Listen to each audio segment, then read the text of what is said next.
3, 2, 1.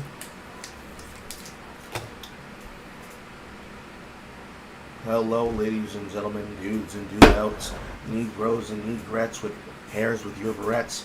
We are alive again. It is October 19th, 2025 at 2:04 in the afternoon, also known as too goddamn early for African Americans to be awake, especially with this hot-ass summer-ass heat. I return again with the man, the myth, the legend, Sheepsidian. How you doing, Sheep? Right, that's high prestige for a man that just like that. I don't know. I don't feel like I'm a myth or a legend, but I am a man, so that counts for something. Hey, you got a monomyth. Remember, fake it till you make it. You gotta believe in yourself, and nobody else believes in you. True. As by popular request, and also because I asked him, we are here again. And this time, since introductions are out of the way, we can get right into the news. And we can be able to take better call-ins. First up, you guys know her, you love her. She's almost literally here before all of you. Welcome, Saf.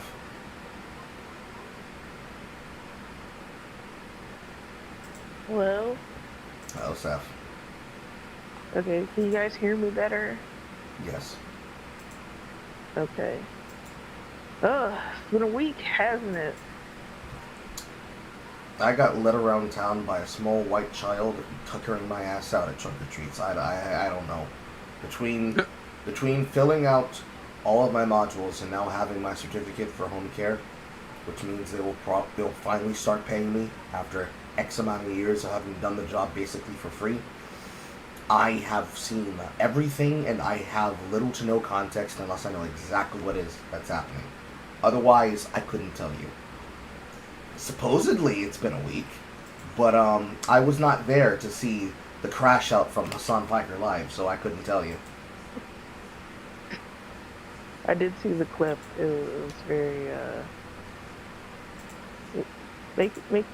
put a smile on my face.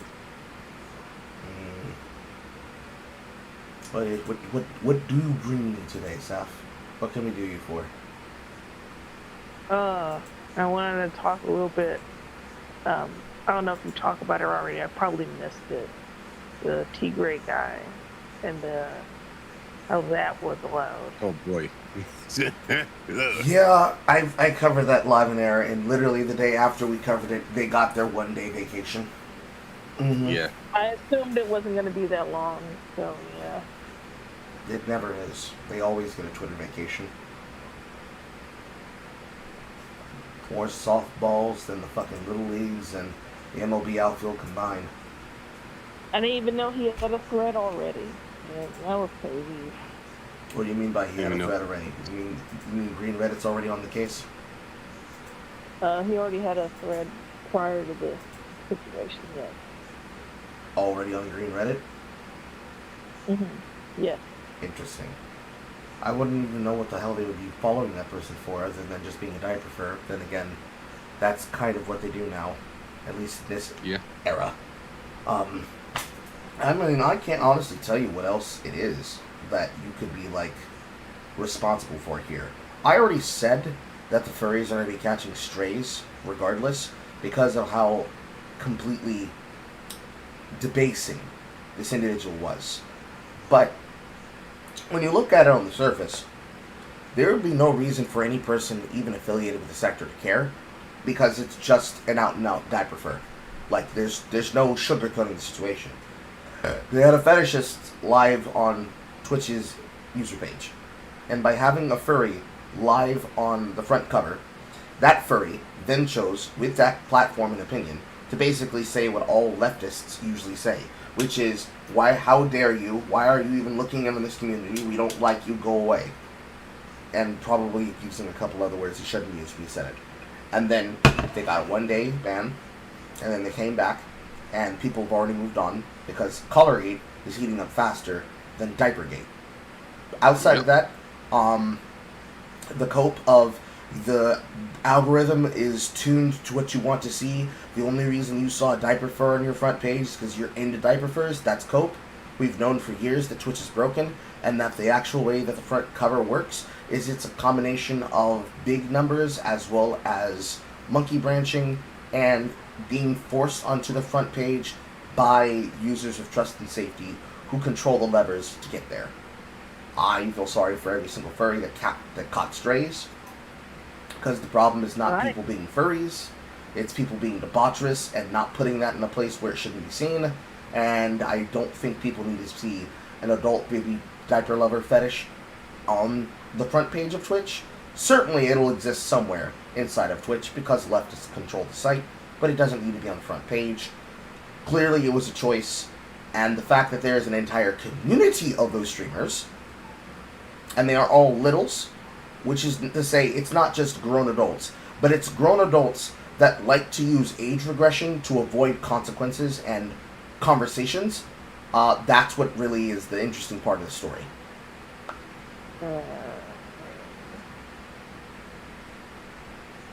You can't talk to me like just a little boy.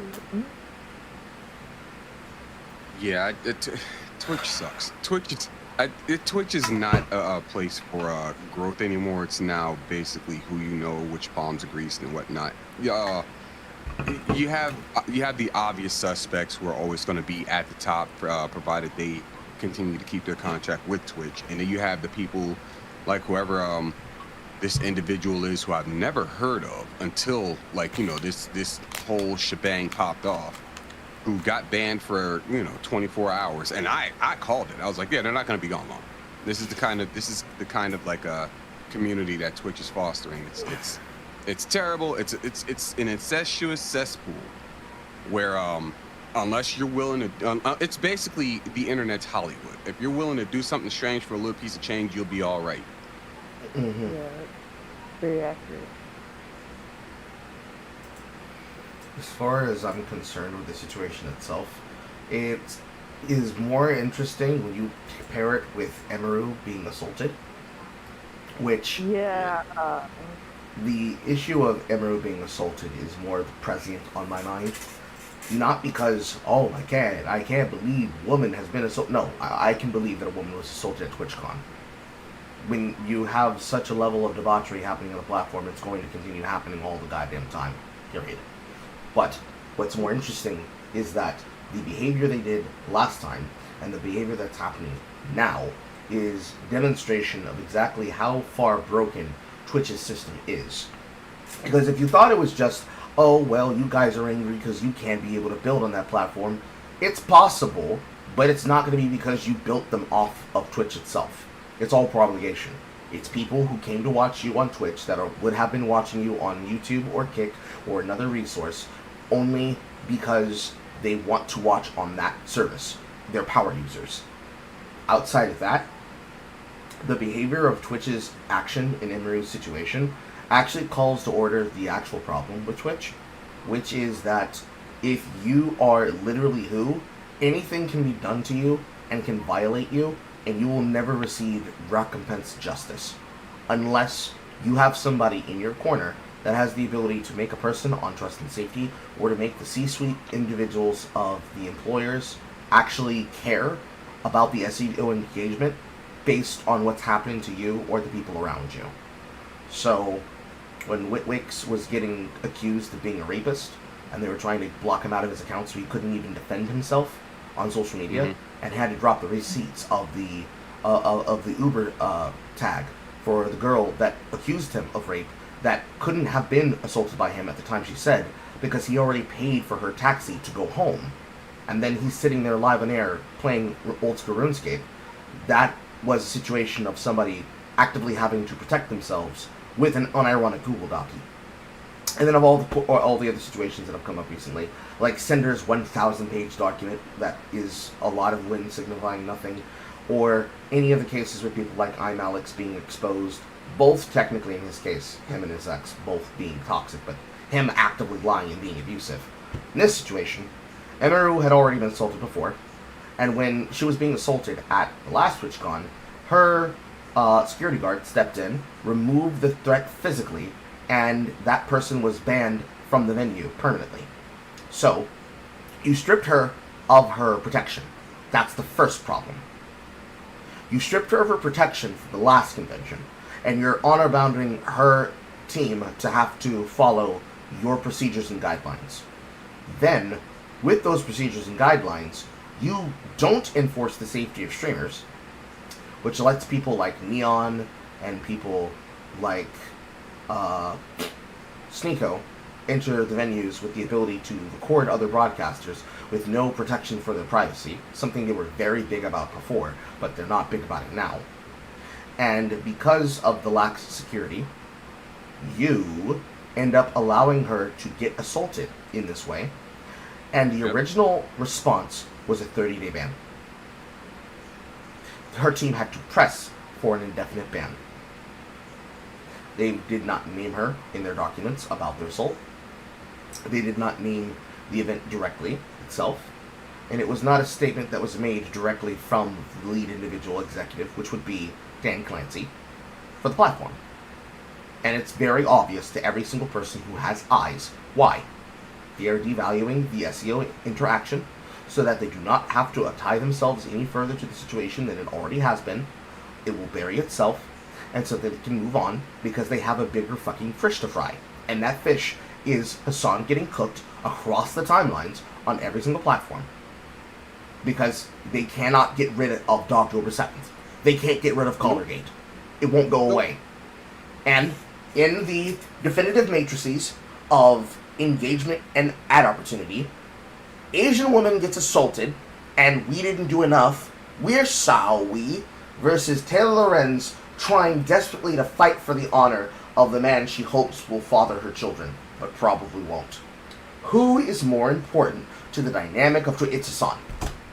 Yeah, it's obviously Hassan. Like there's no question about that. Like for a lack of better terms, Habibi Piker is he is as I always say, the frat boy of the internet. Like he is the untouchable. If anything goes wrong and it's his fault, they'll try their best to either ignore it or cover it up. That's the only thing they'll do. Emiru is in an unfortunate position where she happens to be associates with Asmongold and Tectone, and those two are hated by Twitch, despite them pulling in, revenue for Twitch, even though Twitch is also not making any money, like at all for Amazon. Yeah, it's the word that most people would use is a loss leader, but I would call that fucking cope, because they've technically been a loss leader for several years at this point. And the only reason they continue to hold that position is that it is more expected for them to just simply take it in and assume that that's to be trusted information, because all of their ability to do anything is based on the amount of people who are actually giving cash directly and paying with cash directly. So the amount of gifteds that can be given away during any one particular content creator's material is adamant to the amounts of people who could be involved and could care more, but currently don't, only because that particular broadcaster isn't doing a massive giveaway. So if it were a different situation, so if it were Kai Cenat, if Kai Cenat were the person that was the connective point and not Asmongold, then Emiru wouldn't have to be a casualty of the situation. They would have handled the problem directly and immediately. They would have handled it with some level of grace, because the amount of clicks that would have been generated by Kai Cenat basically changing his live stream title to, "Hey yo, Emiru got assaulted, Twitch won't help," that is more damaging than any 5-hour rant with Kaya not moving from the dog bed while Hassan cheers on and deep-throatedly sings the praises of another terrorist group while doing their terrorist chants. It would have been more damaging, and it's simply because of SEO engagement. Yeah, basically. I don't know what your opinion is. What do you think about that, Saf? My opinion is that it's very disheartening to see, conventions and events just not really give a shit. Because that one tweet said is they care about the optics of assault and don't actually do anything, which is like I've had this statement before when we talked about the big situation and how what actually goes down the conventions, right? Because like they did all this stuff and said, oh, he did all these things and he made women feel unsafe in these spaces, but then this happened, and it's like you know it makes me feel like I don't think these guys really care about it until something very serious happens and it's caught on camera. Well, the human spirit does not want us to believe that the entirety of Twitch Trust and Safety fully wants to assume that anti-Asmongold equals we don't care and anything with Hassan Piker means we must care. I have seen a big break between all of the leftists willing to finally put up their fists and say, fuck Hassan Piker, because of how detrimental he has become to every single simple, even moderate position of the identity of the politics and of the movement. Because for them, this is their shattering the sacred cow. Because they did not defend a woman, and what is leftism if not gynocentrism for the most shrill female? Because a woman was assaulted, and they are prioritizing a dumb as fuck man over said woman, they have done the worst thing they could have done, and because it's going to keep happening, they're going to have to choose who they want to side with, and unfortunately for them, that means they have to side with the Chuds. And honestly, everybody's kind of being chill about it right now. If it weren't for the fact that it's Hassan Piker, that we're all joining arms and attacking, you'd see a lot of people saying, oh, now you care about assault. Because, of course, you can have you flip the script and you can ask the question the other way. What if it had been a man that had been assaulted? What if it had been Baby No Money? Because he was there at TwitchCon, and he was in fact he was in fact looking for attention and trying to suck up to that crowd. What if it was Baby No Money in the Sailor Saturn or Sailor Mars outfit, whichever Sailor Scout he wants to cosplay? He gets touched the same way somebody could have came up on Pro Jared in his Sailor Scout cosplay and just reach up under his skirt and just yank on the dog chain a couple times. Hey, yo, whoa. You would have seen the exact same reaction that they're currently doing. It's just that it would have been a man who was assaulted, and men don't get assaulted. Men are eager all the time. Unless that had been a big figure that everybody would have cared about. So let's say, like, in that alternate dimension, it's Co-Carnage. Granted, I don't know why the fuck you're walking up to a dad and just yanking on his, and just gurking on his yerkin. But, you walk up to Co-Carnage, it's captured on camera. He then goes on to Drop Frames podcast with the other two dads. And they just talk about his assault. That's going to be a massively watched event that's going to rival the amount of airtime of most special events on the platform. And he already pulls in a significant audience in 5 figures. So let's talk the low 5-figure numbers. The lower 5-figure numbers would be the numbers that Pirate Software used to have. That would be upwards of 25K. 25K people watching live, and however many more that would be watching back on the VOD, and then watching through the clips posted on LSF that would then get clipped out by Awkward 2000, Awkward 20K, the Yeet account, and all the other people who would then followed suit to that information. So that would have gone from Yeet, from LSF, to Dan Saltman, from Dan Saltman, into the Greater Spear, and then eventually down the pipeline all the way towards figures like myself, Sheepsidian, and us, and our spheres of influence. It would have gotten talked about for a good, I'd say, an hour and a half, maybe on side scrollers, depending on how Craig wants to handle it, and whether or not Blabs is in his ear telling him, you need to cover this. And then eventually down through the grapevine it goes until it gets to the sector, and then when you can hear the sound of the whoa buddy, you know that everybody's aware of it, more or less. However that would have gone with the male flip. The female flip has only gone this way because the person who was harassed was not immediately next to Ludwig. So if it was Cutie Cinderella, if Cutie had been the one who had gotten assaulted, after trying to fucking do the worst thing a white woman has ever done, which was try to impress the niggas. Oh boy. Yeah. Every time, it's always the white women trying to impress the Negroes, embarrassing herself in front of all the Fays, and thus exposing Hassan as a liar, even though we already knew it. She confirmed it. If it had been Cutie Cinderella, if it had been any of the Hassan orbiters, they would have probably not been able to speak up about it. Because then it would have been a case of somehow being the fault of destiny that they had people not take sex assault seriously, and then it would have just become another topic in the EHD cycle, and it probably would have been ignored. So we should actually be lucky that it was an Asian female, and not anybody else. There's a caveat there. They still like beautiful women, just as long as that beautiful woman is crying. Otherwise, it's Frog of the Hut, all the way. And no one's gonna outfet people like Frogan, I can tell you that. Yeah, I mean, I think what would be a good, like a good comparison would be, if it weren't Emeru, but instead if it were Denims. Yeah.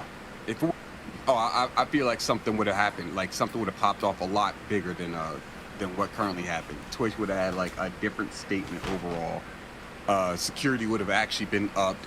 Some actual like precautions would have been taken, and some actual movement would have been made. Because I'm wholeheartedly convinced that it's just a who you know kind of situation. And despite her having some kind of sway, she doesn't quite have the Hassan sway.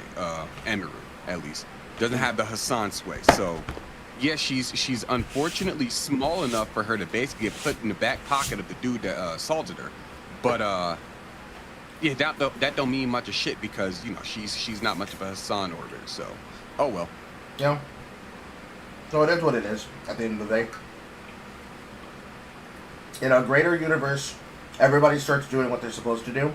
And what they're supposed to do at this point is they need to attack the sponsors. They have to attack the advertisers. Because attacking Twitch is not going to change anything. The structure of Twitch, if we treat it like YouTube, which we should, it is a website being ran as a loss leader under the parent company of Amazon. The same way that YouTube is a web hosting channel server being held in the priority holdings of Alphabet, the parent company, above Google. Without attacking the advertisers, you are not attacking the monetary sources. The site already has 40% fake users because they have so many people that are using chatbots and user bots to get the U-bots to make their streams seem and appear more important and bigger. And that's while they're trying to sell all their ads and sell all their shit to people. In order to change that, you have to attack the sponsors directly.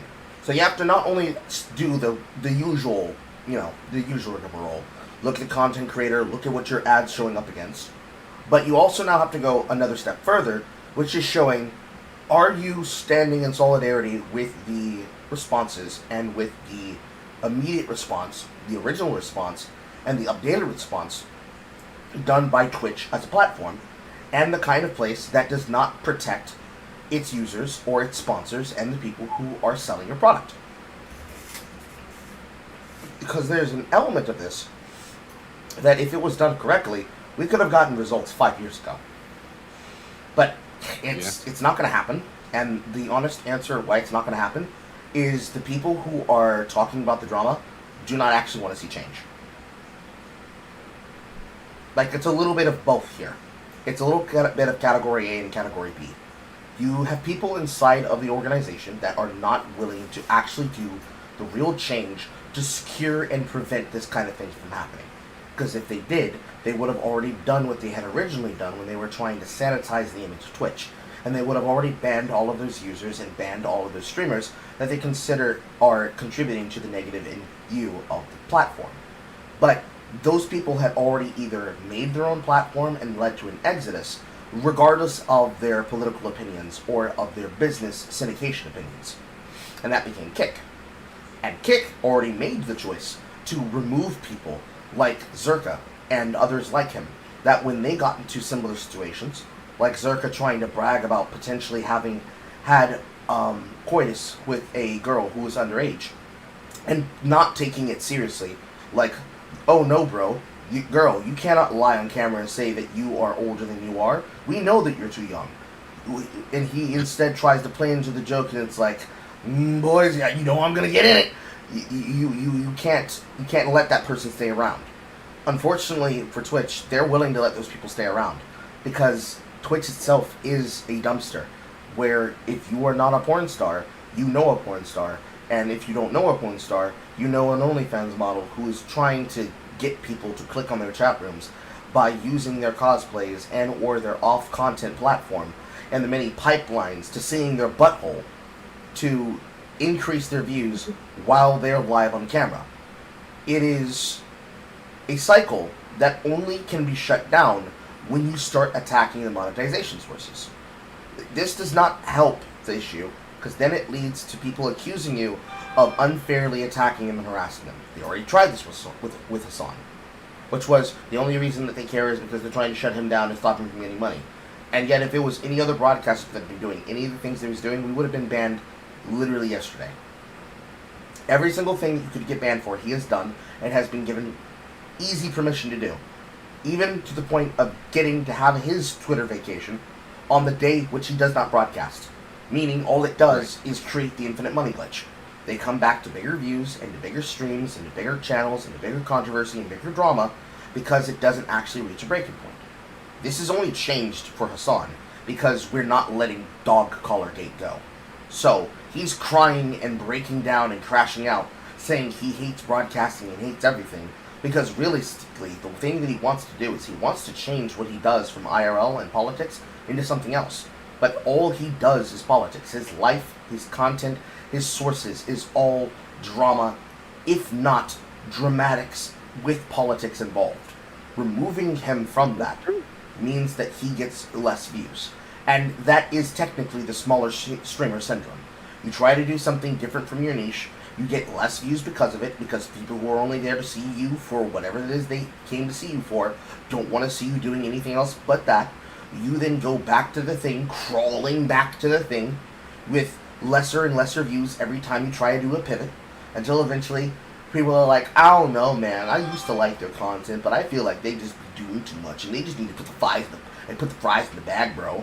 Or they stick with the curve and they do something different, and they stick with it long enough that they're able to build up an to build up a audience for that thing too.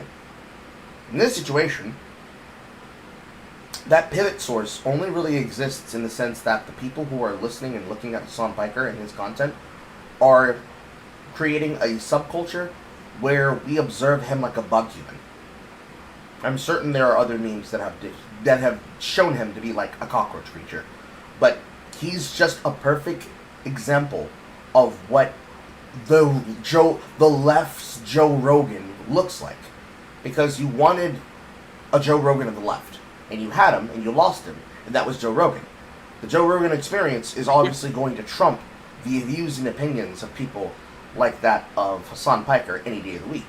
Not just interviewing with the president or the vice president who actually understands culture, which, Lord have mercy, if you want to see a real 1-2 punch, have somebody that's a part of the White House start looking at Hassan's stream live on air with content and start sanctioning him every time he makes a terroristic threat. That'll really shake him. You also have the problem where, because of that fact that this person can end up going on to or being covered by a website, a show, a podcast, or something that puts him in the light of a bad boy with a gold heart. If this is what happens after only getting 1 week of no good press, and the only journalist that's willing to gargle his cum is one of the ones, is one of the ones who to this day refuses to confirm what her actual age is, Imagine what's going to happen after 2 weeks, after Yeah. 1 month, after 6 months. Granted, it's not going to go on that long. The left's not going to let him hang out there for a little bit. This is like a social hazing ritual for him. This is the closest he's going to get to a social hazing ritual. What continues from here, in a just world, would be the people at the places that are where he promulgates his platformed content, which would be YouTube, TikTok, I guess also Instagram. They would look at this and they would see whether or not he's a brand risk. And then if he is too much of a brand risk, just like they did to a lot of us, they would start removing, suspending, or putting his account behind restrictions and violation walls that he'd have to do additional steps to undo. Basically, put him in shadow ban land. And if you were to do that, you would still have people watching him akin to Kino Casino and akin to people like Darkside Phil, but it would be specifically in the viewpoint of a lol cow sitting and petting zoo, rather than a serious commentator trying to commentate on the world. Granted, I don't think he's a serious person. I don't think there's many people who take him to be serious, but this is a matter of if you see it, it's real. So to the people who see his content, that is what he is and that is what's real to him. Otherwise, it is not a real context to consider for attention. And so that's really the juxtaposition here. Because it rings on the idea of being cancel culture. Is this cancel culture or not? My answer is no, you fucking retards. That's consequence culture. He's done the shit. Let him catch the hook.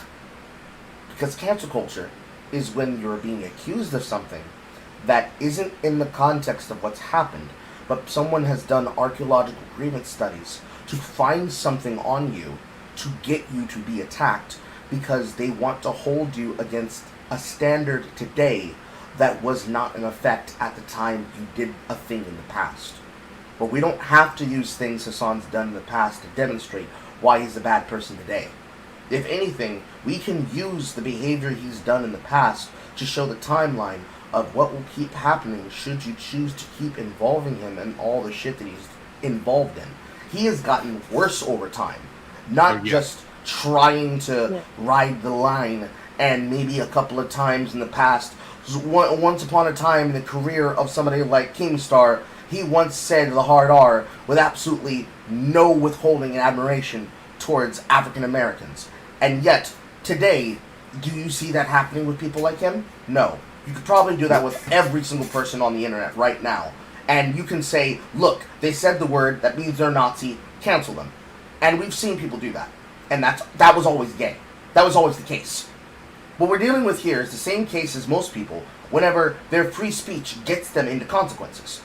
And what happened then was people would mock them saying, so much for free speech. You don't believe in free speech. You didn't even wait for the opportunity to get victim and to violate us. And it's like, no. Because when I said risque jokes, you tried to steal my income. And when you called for the death of the man and said it was okay, we just said, hello, I'd like to report something to the HR department. And now you're crying because you thought that you would never be punished. It's similar to something somebody already asked me before. I forget who it was. I think it was Alex or somebody like that. We were talking in chat. Where the idea of people wanting to do the punishment only really comes into play when people believe they have the end to do it. Most people are not willing to really get involved with the process of deplatforming somebody like Hassan Piker because it's too much work. Granted, there's forums that will create a special layout, and all you have to do is click and then click send, and that's it. Because emails will do a lot more damage than tweets. We already saw that happen with that one thing involving PayPal and Stripe when it came to the hentai platforms and shit. They were immediately crying that people weren't just leaving a strongly worded email. They were emailing and jamming up the phone lines. Because then it's not ignorable, and it's not ignoble for them. For Dan Clancy, their methodology, as they've clearly shown the last time that they've had drama like this, was to just ban all people asking questions. That was the background behind Hatred.tv. So, as long as you saw people like Dan Saltman in the story, they just said, oh, I don't have to care about it. So now it's to the point, well, it always has been, but more concerned now.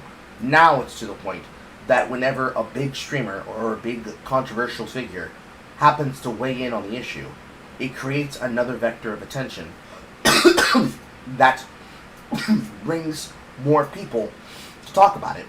Because wherever you can find people, you're going to find the content creators that are willing to talk about the issue. And then that leads the conversation in all the spheres of influence, so it's no way that you can avoid the situation. In this case, we're more than happy to discuss the intricacies of this, because really, if there's any one reason to ban Hassan, it's over the fact of how often he's changed the lie now. Like, I don't think you'd want to stand behind such a dishonest content creator who's been exposed for this.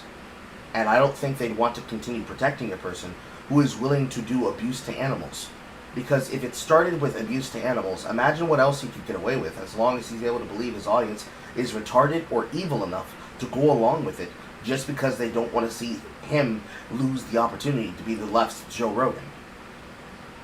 And if this is what they're willing to break bread over, what else can we get the left to finally accept was never an acceptable thing to do? And that's really the saving grace here. Whether that's going to happen or not is really dependent on how much of a green Redditor or a blue Redditor you are. And for the most part, when it comes to live stream fails, they're more than happy to try and cover up for this. Because this is you stopping their entertainment.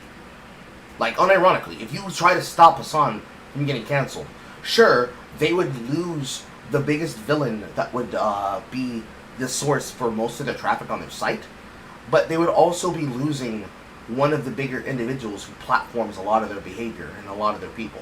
So, it's pretty much a weight of apples to oranges.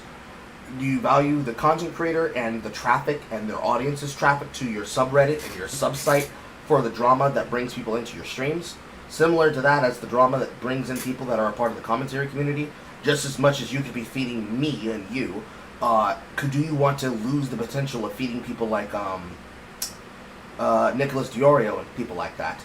And also, do you want to lose the opinion and the ability for all of these other people that are on Twitch to use this as an ecosystem to get free news, free drama, free content, and free opportunities to talk about things happening and potentially increase their own starlight by dragging down other people in their 15 minutes of fame? Realistically, all of them should burn. That's my opinion. Yeah. All of them should burn. Twitch as a site has to be gutted.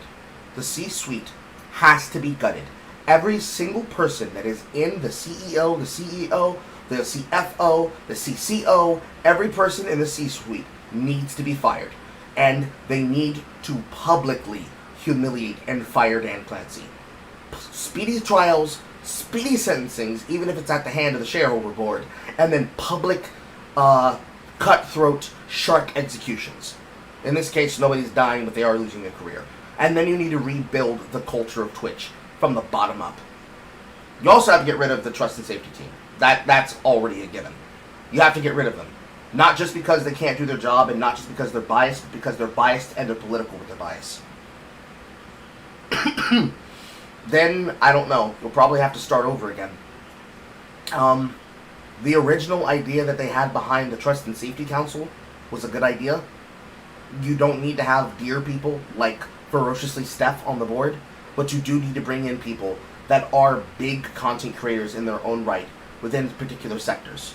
So, if you rebuilt it with people like XQC, Code Carnage, Idjit, Moon, Asmongold, and Scissorin, which gives you the people in the mainstream, it gives you the boomer gamers, it gives you the younger, closer to brain rot audience through XQC, the front page of Reddit through Asmongold, and with Scissorin, all of the, quote, intelligent, long-form podcasters and streamers that in their minority and majority mostly focus on games and gaming news.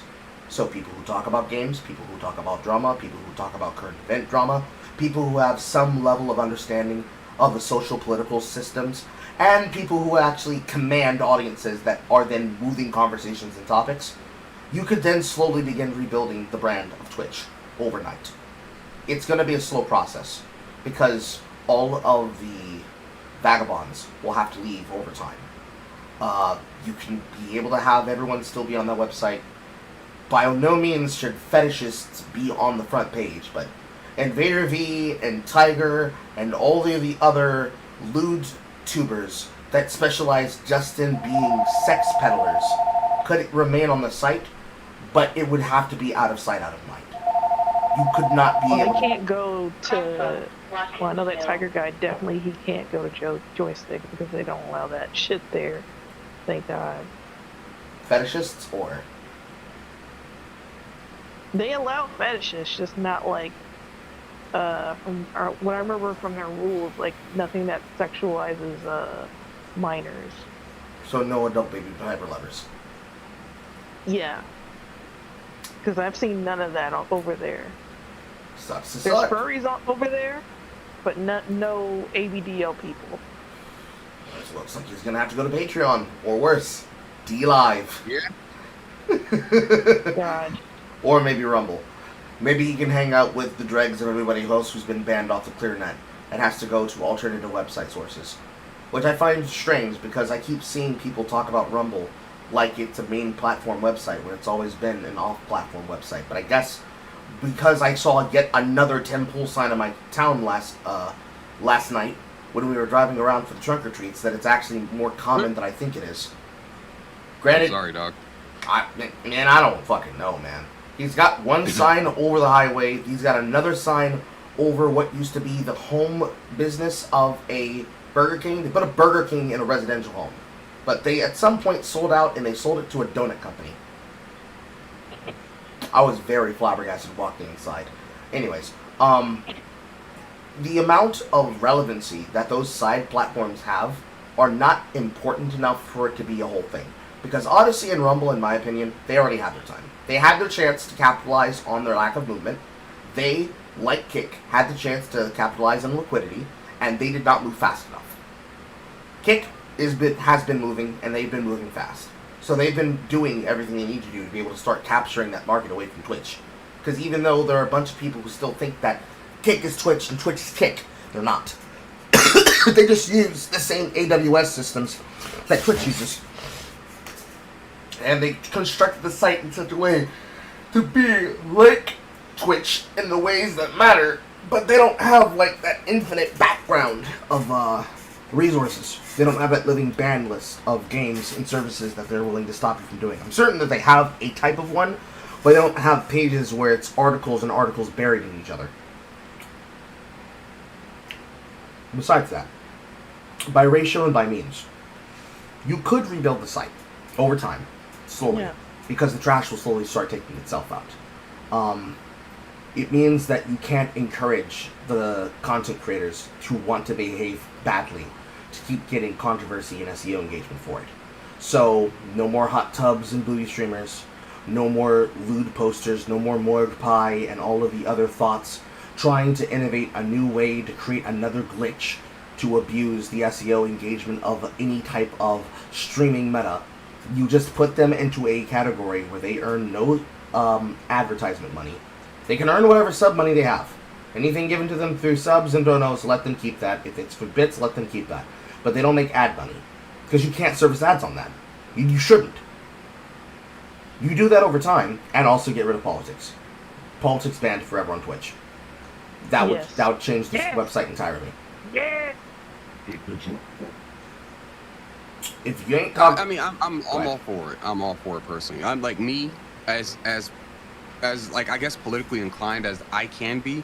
I would very much prefer to not have politics invade every single aspect of every single culture out there. I get it. Politics downstream from culture, or it's the other way around. I'm not entirely. I can't remember off the top of my head. But you got it right. It's okay. About politics are downstream from culture, but it's so tiresome. Just everything has to be okay. Well, does this lean left? Does this lean right?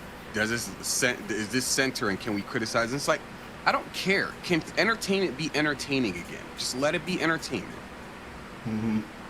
It's gotten too political. I understand, there's an aspect of it to everything, but there's that fine line. There's a it's a very, very, very solid, thick line of, okay, this is very overt, and we're just telling you what our message is.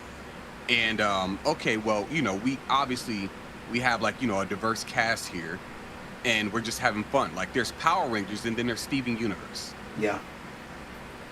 The fact that Twitch itself presents itself as a defanged version of what broadcasting is actually supposed to be is the part that disgusts me about the creativity of doing the work. Because people's idea of what broadcasting and live streaming should be and what it is and what it could be are horribly skewed because of that drama sphere. Every person that is a professional in the business, that has all of the numbers, has been a part of the companies and have made them, from Devin Nash to even Asmongold, and even people like myself studying it and learning from them and eventually having some level of connection towards those industries and businesses, and at least capable of talking to them and asking for the details.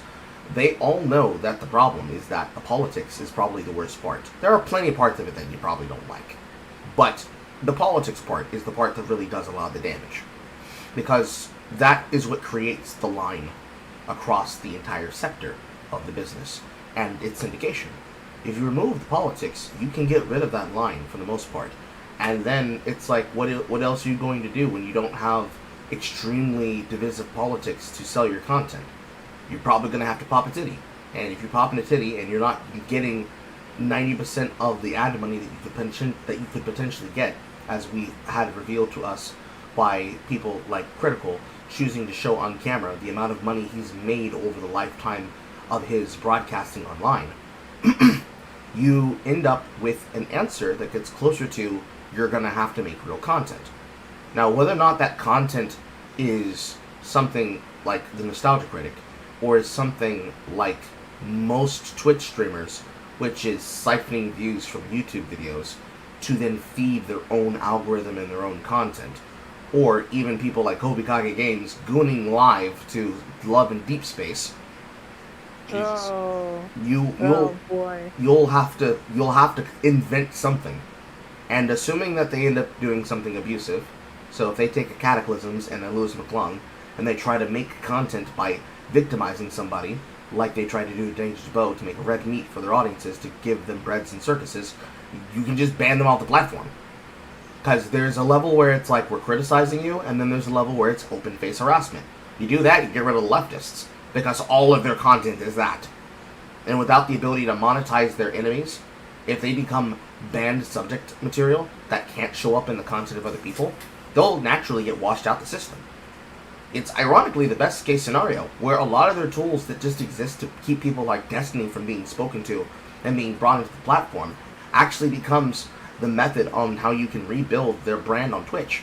Because if Kai Cenat were to actually start doing what he already does, but does it with people like Asmongold, I can almost promise you the website was going to change over time for the better, because the people who are going to be in your environment and the people who are going to be in your atmosphere are going to be the people who set the precedent for the type of attitude that you have on the platform itself, because they're going to follow the leader.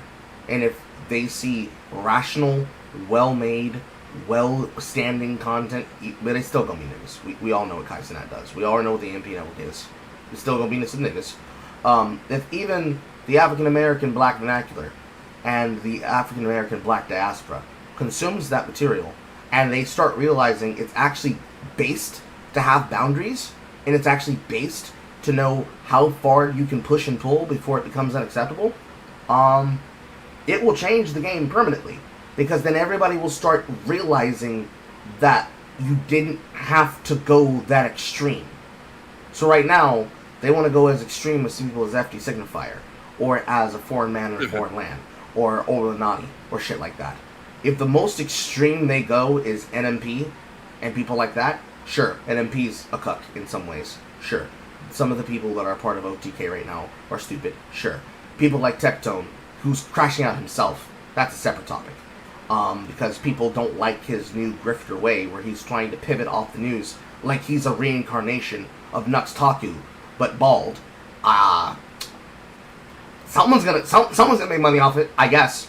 So yeah, that's kind of where I am with it right now, especially for a lot of platforms. YouTube could get this treatment. Kick could probably get a little bit more of this treatment.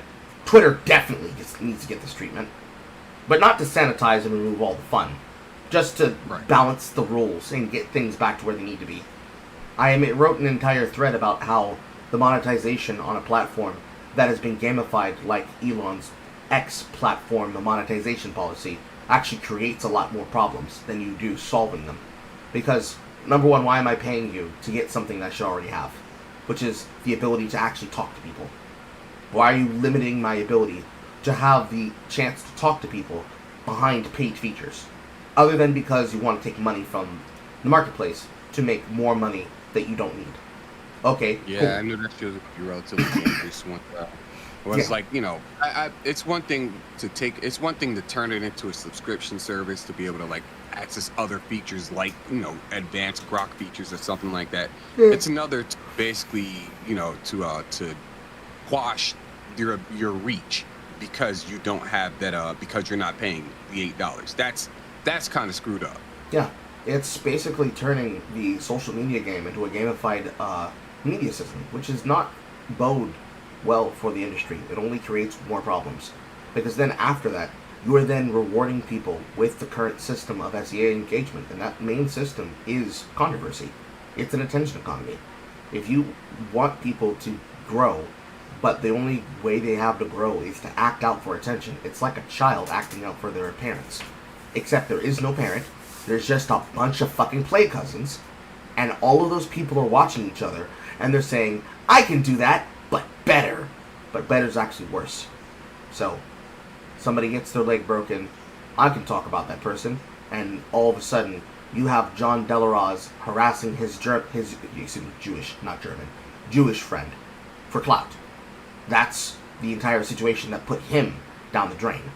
Then you've got Warp Torch Gaming out here with a bunch of other people choosing to take a page out of the harassers of Hogwarts Legacy, and when they don't like a game, we're just going to spoil the game of Ghost of Yote. Yeah, that's a good look.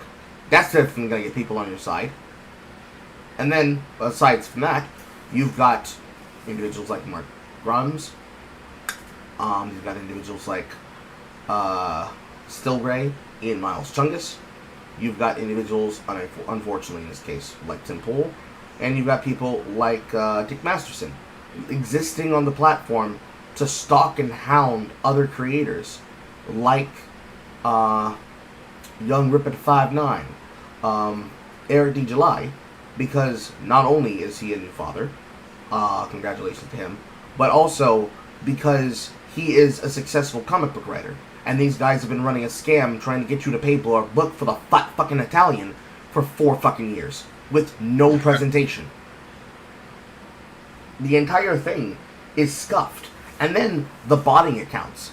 The amount of people who go viral, not because they actually had a good take, but because they have drawn a political line down the center of the website, and it's my horny good, my horny base, my horny demure, your horny bad, your horny disgusting, your horny is putrid, and also so is your content creators, and also so is your following, because you're not followed by the people that I'm followed by.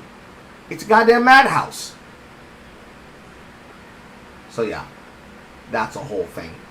But, bringing it back, just on the subject matter of color and Doggate, I think the most important thing here, if you wanted to solve a lot of issues, is really just find all the people that were supporting Hassan Piker and were covering for him, and just create a new feature where you can start blocking accounts again, and not through the CVS of the RMTP background, the internal CSS that allowed you to put people into block bots originally, but start allowing them to properly curate lists again.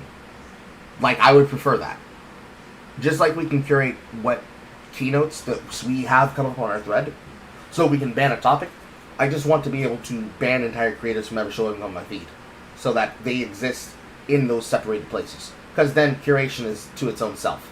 And also make the audience feature less retarded to use. that would probably fix like 85% of the problems of the platform. Because then the people engaging in the news will only be engaging with those people in that sector, and if you ever want to cross into a place like Black Twitter, it's just a community away. Other than that, pretty much any basic news from there, probably fix. It's not going to be nearly enough what has to happen to the website. You probably have to just start a new website and start over again. Because you have two different systems running at the same time. You still have vestiges, well, that's a hard word to say, vestiges of Jack Dorsey's Twitter built into the Twitter code with the bots that have been influenced from Elon's side of his machinations. So it's a fucking Frankenstein monster that's running off the energy of all these people. It's been trained off of data that tells it to show you shit that you don't like, but you keep engaging with, while trying to punish you for not behaving the way that Elon has now designed the system to behave in. Certainly there's a limit to that, where, hey, account that's promoting terrorism, probably don't promote them, but you didn't end your post with an image and a like and a tweet and no hashtags, that's probably retarded and should go the way of the dodo. I don't know what the fuck he was thinking when he thought that.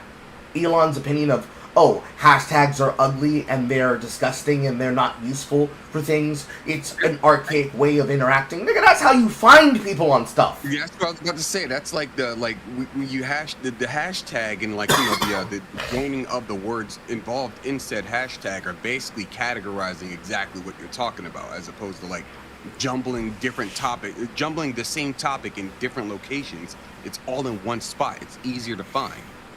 Yes, and that's the only reason why the community thing is so fucking broken. Because what it does is it creates something similar to the groups that already existed.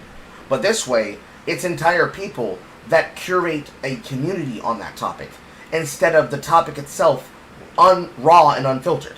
So, to give you an example, Devin has a community dedicated to his audience for Sharp Battle Talking. And some of the mods have added me to it as a mod myself, called the Demonarchy. But the thing that this system does is that all it does is it shows you the top, the latest, and the media output of the people who are talking on issues. Right now, if I scroll down the latest tweet posts, it's going to show me people that are in that group that have made tweets on those days. Unfortunately, the last 4 tweets are all from the same person. One is a shitpost, another one is a shitpost directed at Elon Musk, another one is a shitpost directed at loving Anna Kasparian, and then the other one is basically a moderator yelling at Dev to stop fighting with people constantly, because he just keeps picking fights with people. That's not how interactions should really be gauged. That's something that you could do insularly inside of a Discord group. And certainly he has a Discord. You don't have to do that on Twitter, because nobody's really engaging with that like that. It's a good idea, but then unfortunately it becomes the same kind of connection you'd get from a subreddit. So why would you bring subreddit to a website that is made for direct instant engagement? Right. Doesn't make fucking sense. Regardless, be it as it may, on the subject matter of just what the fuck's happening on Twitch, the way that I've had to make my peace with it is that it exists as a place where potentially when you're playing something on camera, you can end up engaging people who are in the player base of that game. Because all those categories themselves are basically hashtags. Whether or not people find your stream directly is dependent on whatever it is you fucking do inside of the game, right? So, Helldivers.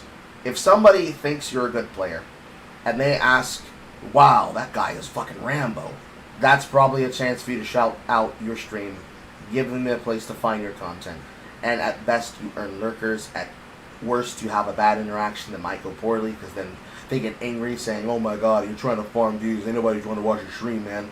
And at best, you get new followers, new members, or at least somebody who regularly watches your content, or might even engage with your work. Better community than what they're currently doing, because they're crashing out over there, as is.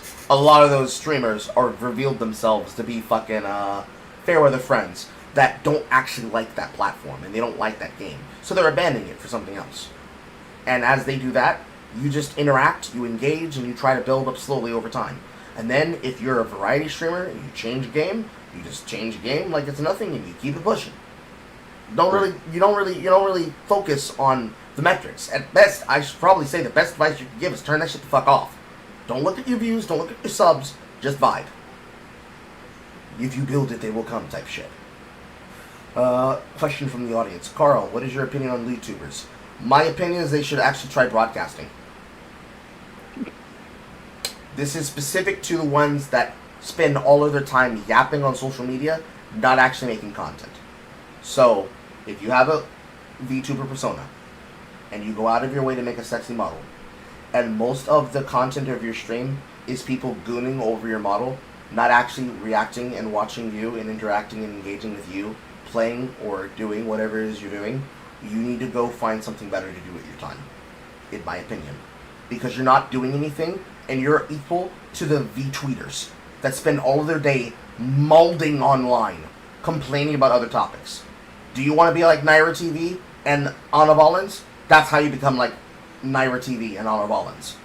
If you don't want to be like them, do something better.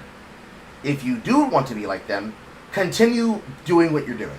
And you'll end up like Marina, that VTuber that is a transgender that likes to use the Meowth voice for their character persona, the Joyzy accent and everything. Because that was embarrassing when that shit happened back then. I don't know if you remember Sheepsidian, but there was a situation where they had created a new internal policy for lewd content on the platform. On Twitch, yeah. Yeah. The creation of this policy led to people trying to figure out what artistic and tasteful nudity actually was. So the artists and the VTubers that specialized in drawing it, they were just drawing it openly. That was kind of okay, and some of them weren't allowed because they were being a little bit too extreme with what they were doing. And then there were some that were just like, oh, we can have exposed models now, and there's just like titties everywhere. All the digital physics, all the titties. It was an unmitigated disaster for them. And yeah. Unfortunately, the people who do that, you're not actually broadcasting to play the game. Shit, there are people like Hi Sasuke that specifically play with 18 plus porn only mods, and they stream and have their VODs locked in sub only mode that treat the platform better than people like Naira TV. Because Naira TV is an example of those V-tweeters that spends more time molding about other people's opinions rather than actually doing anything. I have never seen one clip of Naira that isn't them molding at Twitter or them specifically saying, yes, I am a perfect cat girl, even though I'm a boy. And then you don't want to get into the fucking Discords. They're a full-on groomer. I'm good. Like, I don't like the idea, but I understand it. And I've been approached like maybe 10 times this year, where it's like, damn, Carl, your content's so good, but, you know, I just don't like your face. Who you are, I don't like the vision of your being.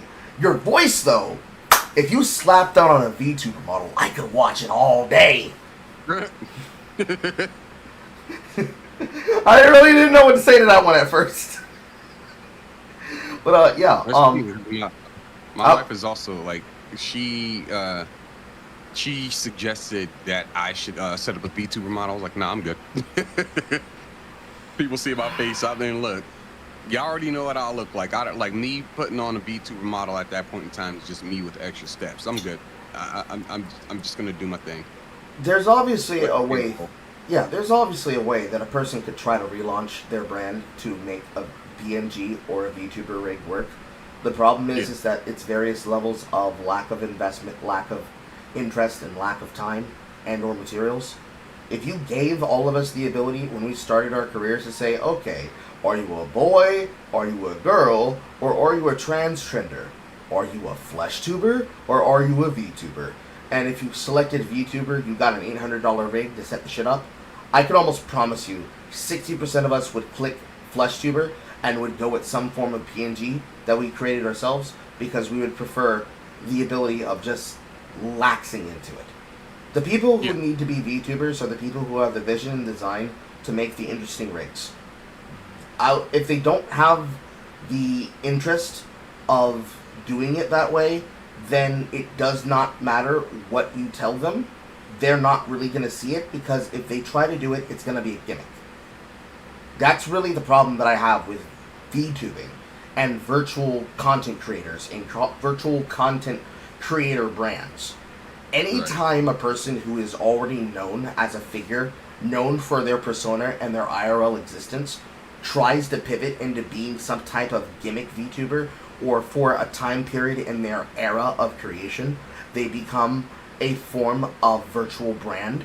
So if Code Miku, the Asian who's just known for always being a VTuber, was to actually just take the rig off, not like we haven't seen her with the rig, just if she started broadcasting like herself, as does Emaru, as does any of the other people amongst the WL and Poggers community, especially amongst people like Valkyrie, who, oh my god, I didn't even think that she was dating fucking Hassan.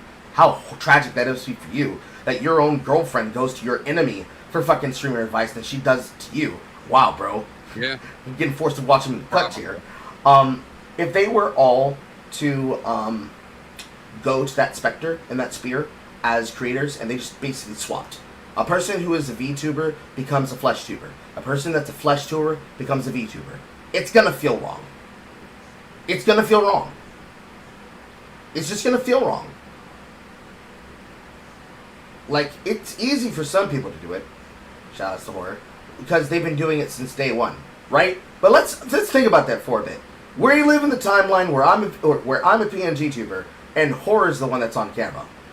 That is not going to be a great timeline. I can already promise you, it's not going to be a great timeline. Because realistically, if a person is already a PNG tuber or a VTuber, it is because they would like for people to respect the privacy of their being, and for them, their personal identity being seen on camera is sacred in some way or form. The same kind of disposition a person has towards, hey, I want to be on live stream, but I don't want people to see my face. That's really that's it. That's it in a nutshell. So for those people, that protection of their personal identity is the thing that keeps them creative, because you don't need to see what they look like. We could be fucking adult Greek goddesses, but it shouldn't matter. You should only really be here for my personality. So, if we all started streaming with PNG tubers of loser boyfriends and loser femcel fail daughters, then you should keep your audience based on the people who actually like you for your opinion. If your audience is only there to goon to your fucking model because they see giant titties and it's like, oh my god, look at the fucking jiggle physics, boing, ba-boing, boing, ba-boing, boing, you're not really there for the content. You will more than likely disappear the second that they stop doing the lewd coomer shit. And the only thing really tying them together is the loose propensity of, well, this is my favorite Oshi, so I can't abandon them. Which is maybe akin to sunken cost fallacy, but that's really what I see it as. Because it's like, imagine if you could play your favorite waifu, but your favorite waifu is also calling you a gay retard. Lovingly. Like, what? That's all they want. That's their dream. Right. So, like, if they're amongst those people that are those lurkers that are watching and that's what they are there for, more power to you. I don't hate you. Keep doing what you're doing. Make sure you aim your dick that way, but keep doing what you're doing. I ain't gonna stop you, and neither is your Oshi. But, and this is the big caveat, but the reason why I have this opinion is I am tired of being told about a new upcoming lewd tuber, and the entire bait is that they're bringing in people that only watch them because they choose it as a replacement for a relationship, and they fully broadcast knowing they are a whole fucking mother or father. As well as the ones that do it to go viral because they're willing to be the dumb gay retard that screams at the top of their lung, I need to be bred, I need to be bred, and use the sexual degeneracy as a replacement for that content. So alongside Naira, I also dislike people like Marina. Alongside Naira and Marina, I also dislike the autistic edgelord VTubers that are way too retarded to be online. Who, I guess, if you're not accounting for the top 3 Fox girls, or the top 2 Fox girls and the bunny girl, you have an entire pool of who that basically only exist in the form of virtual and verbal memes that have become brain rot because they are getting used as TikTok sounds, because people that are in their audiences are engaging with them only through meme format. Like, they don't actually engage in the material of the content creator. They're not there to be in the live stream and to be in the chat room. Their only propensity to that person is whether or not their particular political opinion on something or their analysis of something is based, and or if they hate the right person that they don't like. That sounds very weirdly specific, but that's my opinion. Because as a creative, I hate the fact that they're not entertaining. I wish I could bring myself to say, well, you know, it is what it is. You love who you love. It's all love of the internet. No, these guys are dog shit. They create empty entertainment calories. They are empty entertainment calories. They can't tell you anything. They can't entertain you if you don't find the shit that they do comical. And they don't have anything else other than loud, strange noises and horrible fucking jokes that go nowhere. Carl, you're talking about yourself. I have more than that. I could change my persona on a fucking drop of a hat. And people who think that that's all I am have to realize, oh shit, he's been playing the role of a jester the entire time. Because that's what these guys are doing. They're trying to act like they're court jesters. They don't know the difference between a jester and a clown. I'm going to say it that way. They don't know the difference between a jester and a clown. So, in them acting like internet littlefingers, backstabbing each other in the VTuber community, which I don't think there's much of a VTuber community. I think there are people that amongst themselves in cliques and niches have other people that are around them, and they themselves have friends within those circles, and then there are loose connections to other people in those circles that tie them together, unless you know them directly, in which case, forget what I just said. But there's no greater VTuber community. There are people who are VTubing, and then every now and again, a person gets exposed for not knowing boundaries. So that story the other day that we covered, the one involving the guy sexually aggressing that content creator, where is it in here? Where is it in here? Is it in stream ideas? Yes. When that content creator, Salem F, Vampire Demon, is just a guy who's predatory and being predatory upon the boundaries of women, just so that he can say, well, see, my persona says I'm a horny demon lord, so clearly that means I have to put it on my face and slide my nose like a credit card. It would be just as ridiculous and disgusting in public if that was Zerka sticking his face up Emiru's crotch and sliding his face down her crotch. It'd be just as disgusting. The only difference of what makes it accessible and based for people is the fact that it feels affable because you're not actually connected to the person doing it. Because they are VTubing, there's an effort of it where it's like a metaphysical standing order of, but in a game though. So they're being horny and sexual, but online. They're being extremely predatory towards people, but it's online and you can watch it. And this is what makes the empty calories, and that's why I can't bring myself to watch some of them. There are plenty of people out there that are really good at what they're doing. That one Fox VTuber who created an entire joystick rig for their fight stick, and it's dynamic and it moves around while they're whooping ass in the game they're playing with the fight stick. That person needs to be watched. I hate that I don't remember that person's name. Somebody in chat will know who I'm talking about. Or the 1950s pumpkin potion VTuber, the one that's like a 50s Max Fleischer cartoon of Betty Boop. That VTuber deserves to get more clicks than they probably got, because they did go viral for a bit. Both of these have gone viral for a bit, and guess what happened? The same thing that usually happens. People see the clips, and they're like, wow, that's an interesting clip, I should watch them. They put them on their favorites, and then they never tune into a broadcast. Yeah, I'm guilty for some of that because there are a lot of people that I follow and I don't. It's not that I don't even tune into their stuff. It's that I don't make an attempt to even check it out. Sometimes I'm just like, yeah, I feel kind of like weird being subbed here. Like, there's nothing wrong with them eventually building up the impressions to click on the stream and then start building up the affinity for them. But it's that Right. whole nature of there's thousands of people online, but there's nobody to watch. Meanwhile, in the issue of consistency, you see more of the loud, boisterous ones being brought up as people who should be in this thing who clearly don't need to be there. Like, I can't tell you why the fuck Nux Taku is as popular as he is, other than the fact that he was directly friends with, up until a moment, with people like Some Ordinary Gamers. And I couldn't tell you why somebody like Some Ordinary Gamers would be a popular figure. Because outside of his channel being big, because he's reporting on big topics and slowly over time built connections to build those views, where's the actual camaraderie? Like, the thing that strikes me with this is that when you build something like that, there's supposed to be evidence of it. Like an entourage. Where's your entourage? It's just you. That's not how this works. Where's your niggas?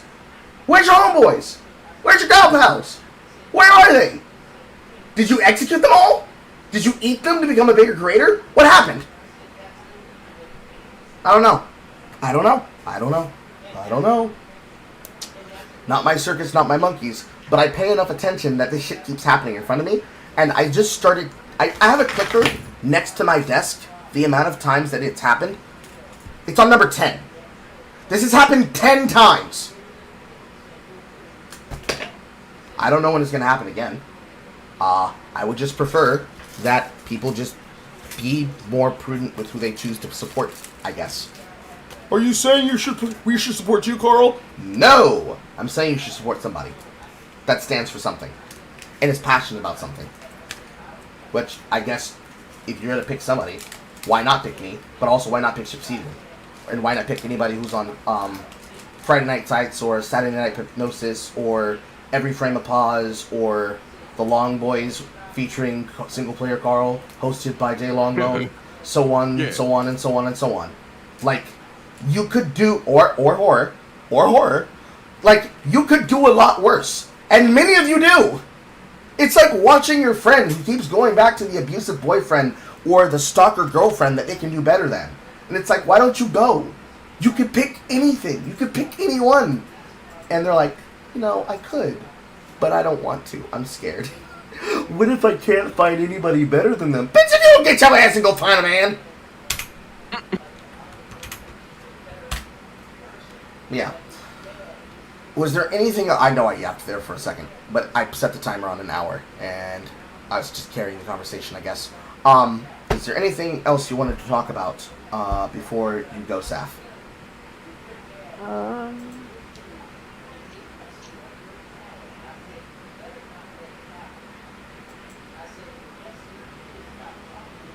No, there's something stuff. Oh, Twitter crossed my mind. Take your time.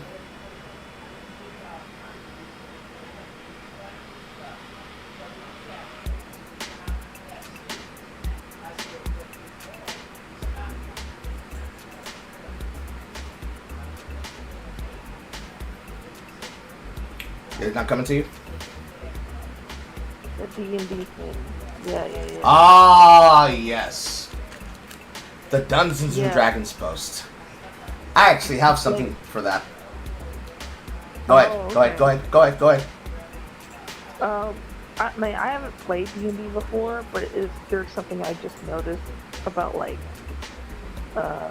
different fantasy franchises and stuff, where they're basically kind of like taking the fantasy out of it and making it everything like the Tumblr coffee shop AU. Yeah. So, there's so many things to talk about first. First, I'm being yelled at by Horror. Let me bring Horror in. Actually, Horror, you can bring yourself in. You're a mod. Oh, I have so many thoughts on the D&D situation. Oh my fucking god. That is a whole ass mess on a whole bunch of levels. That started all the way back when they started doing the you have to pay for a license to play homebrew. D&D one? Yeah, fuck that shit. And then they started casualizing it constantly and trying to pull in the tourist audience, which is what we're seeing in what you're bringing up with those pictures that aren't D&D anymore, where they have basically neutered any kind of monster or class or race that was considered evil, quote unquote. And now they are allowing tourists to run up and say to anybody who has been playing, like myself, for over almost 30 years now, oh, you're just a fucking nerd in this space. What the fuck do you know? I know a lot more than you do. I've played like pretty much every version of D&D there is, besides the latest one. What are you talking about? That's what's happening here. Listen, they don't know better. So, I happen to put together a thread full of examples from the picture that was posted on the 15th. There was another creator who was doing his own breakdown, and I included some of his because he just did it before I did.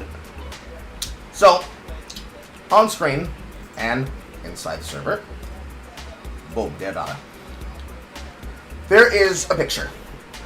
This picture involves various races and castes and characters and pride flags hanging over a place and various creatures in the background with rainbow colors and flags, because in this realm, your story is yours to tell.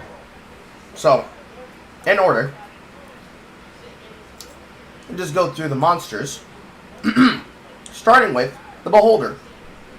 Xenophobic and vicious creatures, Beholders are quick to attack enemies, including anyone they deem not like themselves. Beholders are violent and greedy, hungering for both wealth and power over others.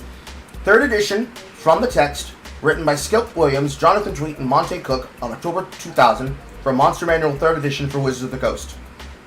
And I posted it with the ISBN number of the book itself. 5th edition is slightly less aggressive, but not any less sanitized, and it is also from the book. One glance at a Beholder is enough to assess the foul and otherworldly nature, aggressive, hateful, and greedy. These aberrations dismiss all other creatures as lesser beings, toying with them or destroying them as they choose. Instead, what do you get? A Beholder with hearts on its eyes, looking lovingly on at all the gay. All the gay. It's so fucking stupid. Like, It is. it's not us that's the racist. It's not us that is the phobic. It's you guys. You're reading into this way too deeply.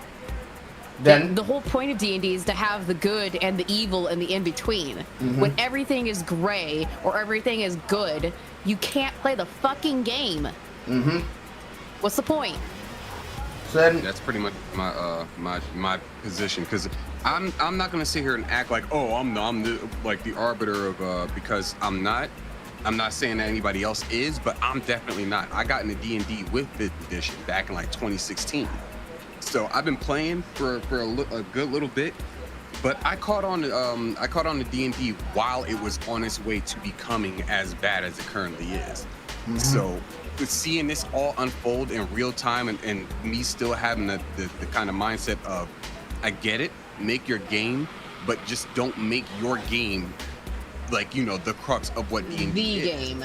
Yeah, don't make your game the game, basically. And it's just very ridiculous just seeing how fast the whole thing turned. And you can point your finger any which direction, and like any mainline promotion of D&D would be a viable a viable source of, I guess you could say, fault, which would be like, you know, Stranger Things, normalizing it with like people who don't even care about D&D, or even Critical Role, who basically are a bunch of theater kids and look at the whole thing as like, you know, this is our means of building a business, a brand and whatnot, and welcoming in all of the bad.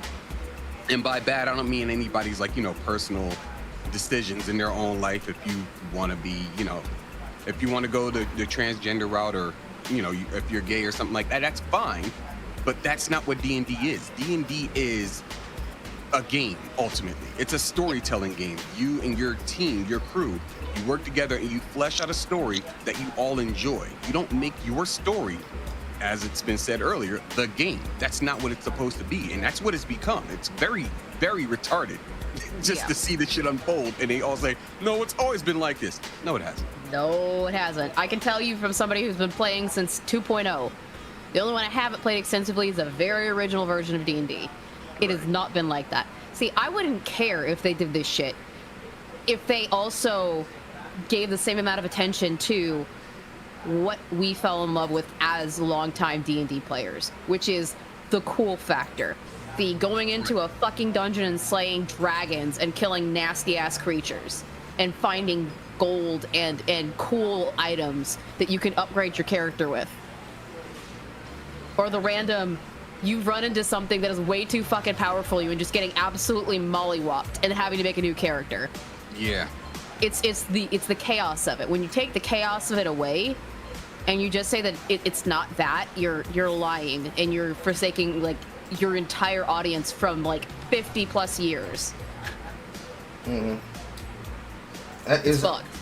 It is effectively what I ended up writing on my thread that summed it up, which is that the tabletop RPG of Dungeons & Dragons was invented and collaborated on by multiple creators, starting from Gary Gygax all the way down to all the people who are now the stewards or the safe holders of the franchise, is effectively dead in their arms.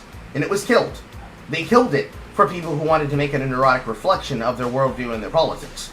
Because then when you look at the collection of all the photos in full, all the pictures that they've published for the brand overall for the entire year, all of these pictures, is that what Dungeons and Dragons should look like? No. No, not at all. No. You basically turned every single race or species of character into humans, varying different kind of humans, when that's not supposed to be what it is. They're supposed to be unique characters with like completely different characteristics based upon what you want to do with them under a certain guideline. This is not that. Now, there's various levels of this, right? Because in the top left, you have the picture that we're riffing on, and that's obviously not Dungeons and Dragons. That's like what you would give to children that's like want to get into roleplay as like the theater kid version of the closest thing that D&D could create, the fucking Power Rangers. That's what you would give them, where there is no danger, there is no threat, and the reason why is that canonically it's a universe put together by a fucking some type of magical creature that created a realm of safety for people to learn how to do things. I don't know, something equivalent to basically the Teletubbies or the Care Bears. Then in the top right and the bottom left, you have something that's probably closer to an ideal of what you could expect for Dungeons and Dragons inside of a campaign. Maybe even the horny shit. You have archetypes, you have characters. They have differences between them. Some have horns, some are short, some are obviously elves. They're of different classes. And then, in the bottom right corner, I don't know what the fuck that's supposed to be. I think when It's not D&D. I'm pretty sure that was attached to something that had to do with Wizards of the Coast selling Magic the Gathering, I feel like. Because it's got official Dungeons and Dragons handling on it, but I could not tell you what the fuck it's supposed to be for in game. Yeah. Like, is this supposed to be for a side module that's trying to approach the same level of appeal for 2 to 3 years back with things like Thirsty Sword Lesbians? Is this a sub game model that was designed for people with a specific taste and a specific interest? Because if it's I'll tell you what it is. Go ahead. I'll tell you what it is. They are essentially boiling D&D and Magic the Gathering down to a tabletop version of Fortnite. Which is funny because I'm not wrong. Fortnite at least has a little bit of respect for itself. Like it hasn't gotten to the point where, you know, it's now everything is every single like label that can be applied to what would be considered a social justice warrior. That's not what Fortnite is. It is a bunch of bullshit, sure, but holy shit, D&D took it to a whole new level. That's not necessarily what I mean. What I mean is that they're turning into Fortnite in that they are. What's happening is in Magic the Gathering, they are doing a lot of collabs with stuff like Final Fantasy, with stuff like Lord of the Rings, which Lord of the Rings is fine if you didn't change up how the characters looked and were. They're doing that with Marvel, and that's bleeding into D&D because Wizards of the Coast. Yes. Gotcha. Okay, you're talking about Wizards overall and not yes. just D&D. Yes. Yes. Okay. Gotcha. Because I could take what you said there, Sheepsidian, and it's like, I don't know, is Aragorn black inside of D&D, or is he actually white? Is he everything that would have happened inside the books and in the trilogies for the movies, or did they make him into the version that they put on the cover of that goddamn card, including the black skin? Right. Because ultimately, what Dungeons and Dragons feels like, at least on the modern accessibility point, you'll walk into Barnes and Noble, and you want to go find an actual physical book. That game that they are selling you is theater kids LARPing. That is it. The people who are, unfortunately, not creative enough, not energetic enough, not charismatic enough to be like people like Critical Role, trying to be them and creating a game to reflect what they think it should be, to get closer to that appearance. That is not what Dungeons and Dragons is supposed to be. Not certainly to me, and I don't think to anybody here who's listening or talking. Because if you make everything sanitized and safe, then you are removing the edge. And if you wanted to play a game where everything is safe and nothing bad happens to you, why not play Hello Kitty Island Adventure? Hell, even fucking, even Animal Crossing and Harvest Moon and Stardew Valley has some level of edge and safety and danger to them. So if you are less edgy than a fucking farm simulator, what's happening here under the hood? Ultimately, the soul of the game is being changed dynamically, and it happened over time. But it also happened because the people who are invading, and I see them as invaders, came into the game and physically killed the soul of the game. And they've been slowly replacing it over time with added stuff. Because they can't create, they can only transform. And what they transformed the game into has become this. They've transformed it so that they can get the casuals in there, and then in doing so, they have killed effectively the heart of D&D. Mm-hmm. Because it's not just that they changed what it looks like when they put it together for the public-facing audience and their public-facing platforms. What they've done is they've made it so that you are an other for liking the previous versions or the previous way that D&D played. Yep, and that at that point, that just becomes the same vector of exclusion as it was with black nerds and blurs. Do you remember? No. Do you remember the time? Do you remember when, Sheepsidian, when we were not Negroes? Do you remember when they stole your history from you and said, nah, actually, we didn't hate this. We just made fun of you because your Naruto ran. Do you remember that lie? I remember where I was when they told that lie. And it's still not true to this day. Like, oh, you didn't like going to conventions, but all of a sudden, all of you people discovered anime, and all of you also like the same characters. Just like all those girls who wanted to be Harley Quinn, but not the original Harley Quinn. They wanted to be the movie Harley Quinn from Birds of Prey. Oh, okay. All right. Wink, wink. I see what's going on here. Okay, bro.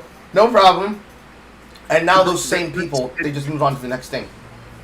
It's irritating that, and it's I mean, and the thing about that is that, like, you know, it's people who just want to be important.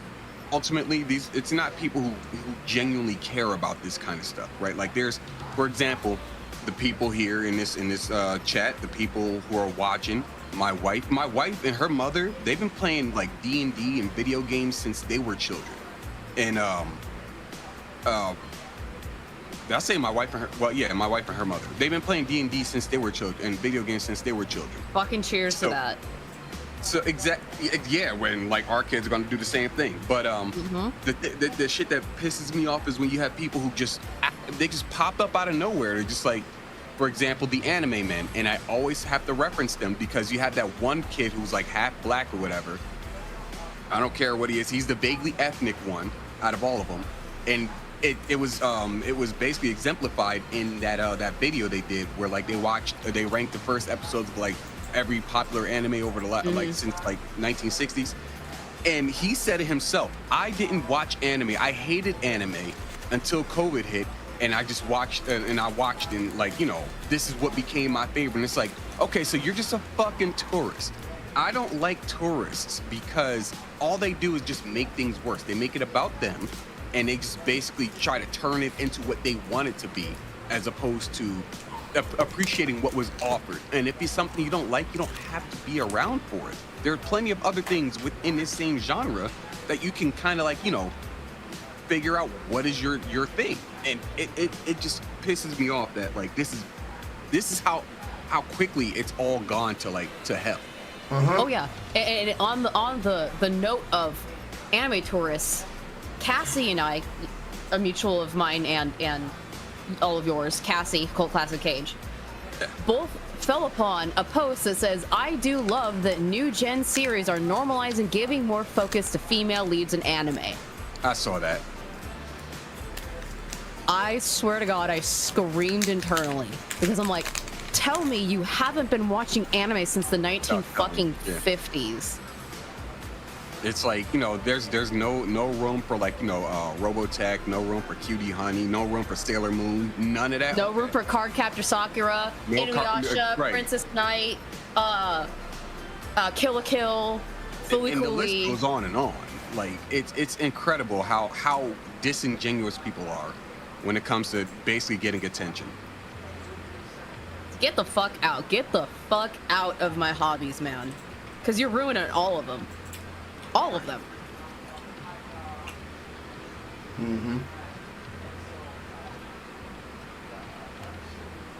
I'm chewing gum. And what's worse is I'm probably one of the most tolerant people when it comes to this kind of shit.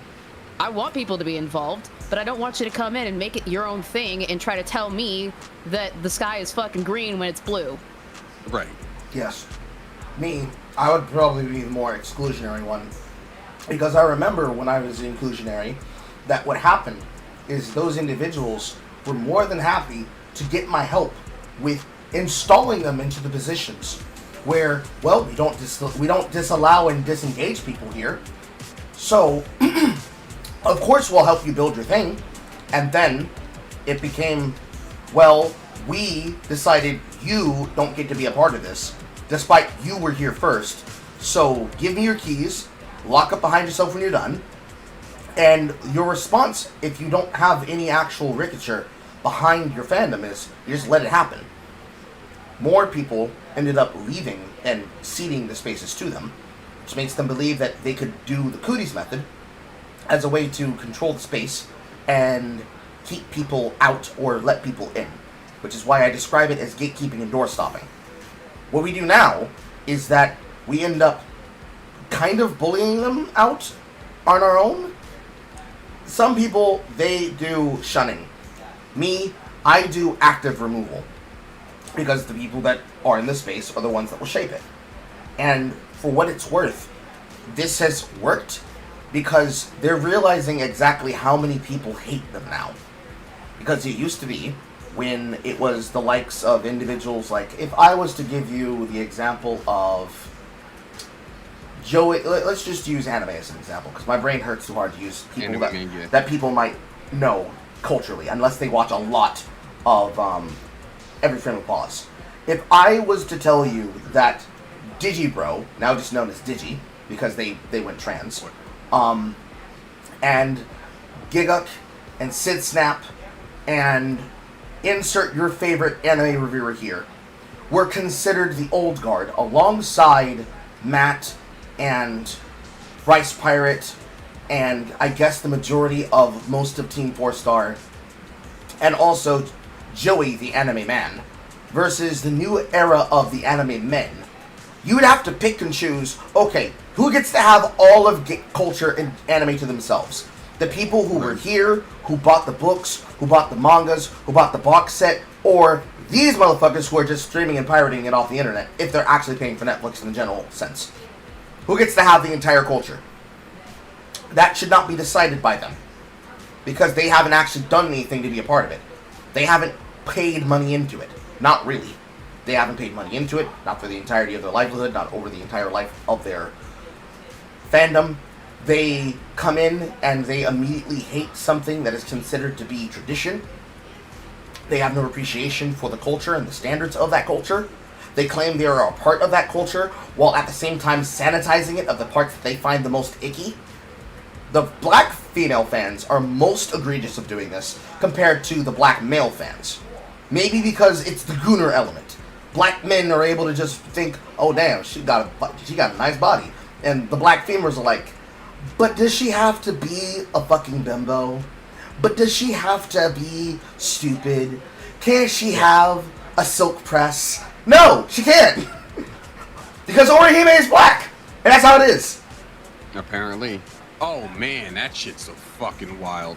Jesus Christ. That's not even mentioning race washing. Which, for that, Right. we'd have to bring in Poe and the rest of the members of the Digital Face broadcast. Because every single time you come across the black washing in Wild, it's just, blacks can do it better. And it should belong to us. Because all of the culture was inspired by this culture. Even though the culture specifically includes all of you. We just decided that we don't want you here. So you should just give it to us. Don't forget the LGBTQ washing, where everything is homosexual or coded as homosexual. Which I hate that. I hate the word coded so much because of that. Yes. There's so many dimensions of problems, and it just leads to the same purity stack and parity spiral, which makes people want to leave, because you can always have people that have their own tastes and interests. But if they don't have a core respect for the hobby that many of them choose to make money off of, then why are they here? They don't need to have a space at the table. They don't need to have a seat at the table. They ain't getting a fucking plate. They're lucky we let them in the door, because really they should be thrown out of the goddamn cookout. The cookout should be closed until we get them to understand we said family only. These niggas aren't family. It's like, nope. It's the equivalent of being like, oh, come on, Dad, it's my girlfriend. Your girlfriend does not know her way around fucking greens and fucking mashed potatoes. Leave her ass at home. And unfortunately, their greens and mashed potatoes is the amount of people who are currently coping over Pokemon Z through A. And that's itself its own trash fire. We'll talk about that shortly. First, we have to let you go, Saf. Yeah, I apologize. Good. It's okay. It's okay. We're yapping. We go see you when we see you. Thank you for calling in. Anything you wanted to say before you leave? No, it's all good. I'll still listening. Alright. We'll see you next time. Welcome, Bye. Richard.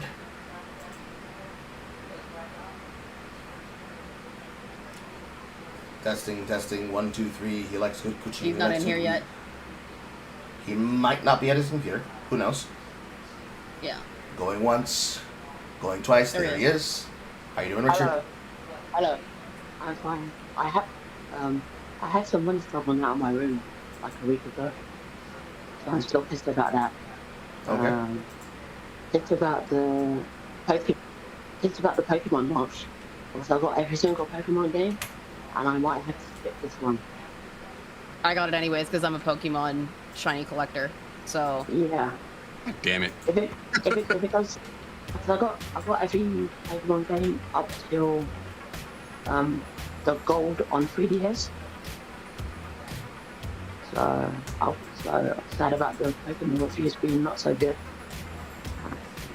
it's not surprising because they don't give a fuck about their fan base anymore. So No. There. it is surprising. As far Also, with the people in favor of you guys' hobbies, I feel sorry for you guys because the same things Same thing is done. The same thing is happening to pro wrestling as well. The SJWs of invading pro wrestling. I would debate that depends on where you're looking. I mostly watch WWE. I wouldn't say the SJWs have taken control of WWE at all. Yeah. For the most part, on Twitter they have. Okay, can you make that argument for me then? Because I don't see it. So if you're like inclusive, they use the word inclusive a lot, and they use the word if you're not like LGBT friendly, then you should stop watching wrestling. Okay, so you're talking about the IWC. You're not talking about WWE itself. Yeah. Okay. Sorry, Yeah. No, then yeah. I could. Yeah. The IWC in general is just ass, and it's AIDS. I don't know. I'm not new to the internet, but I don't know the internet scene.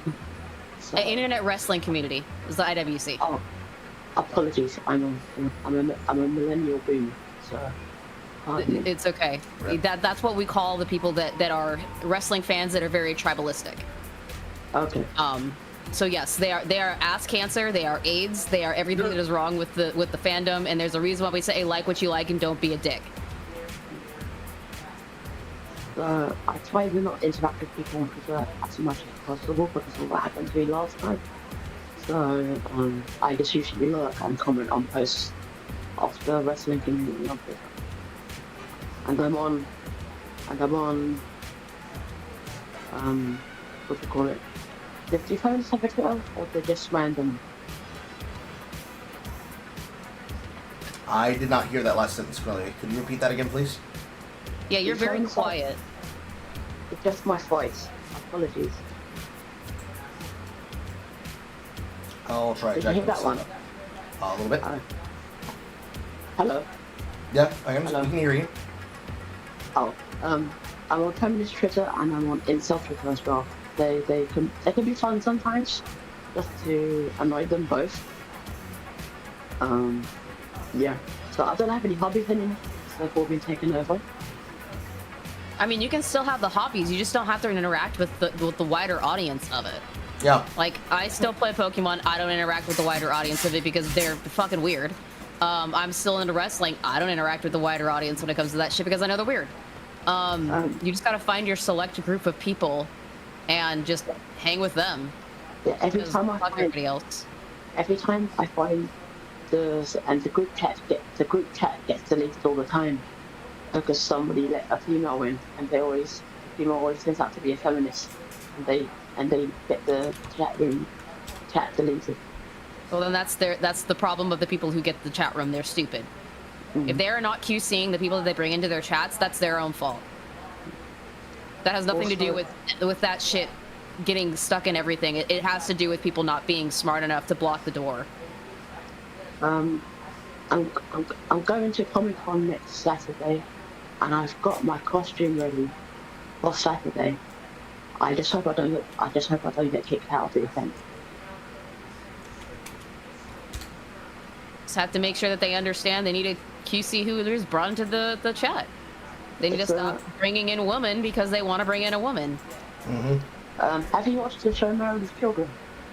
I have not, no. No. Oh, it's Al Bundy had a group called No Man, and I got the No Man t-shirt. t-shirt. Oh, Married with Children. I thought you said something Yeah. entirely different. Okay, now yeah. Yeah. So Al Bundy had a group called No Man, and I got the t-shirt today, and I'm gonna wear it Saturday. You have the No Man group shirt, and you're going to wear it as your costume for Halloween? For Comic-Con. Comic-Con. Oh, that's gonna go over real well. I'm saying that very sarcastically.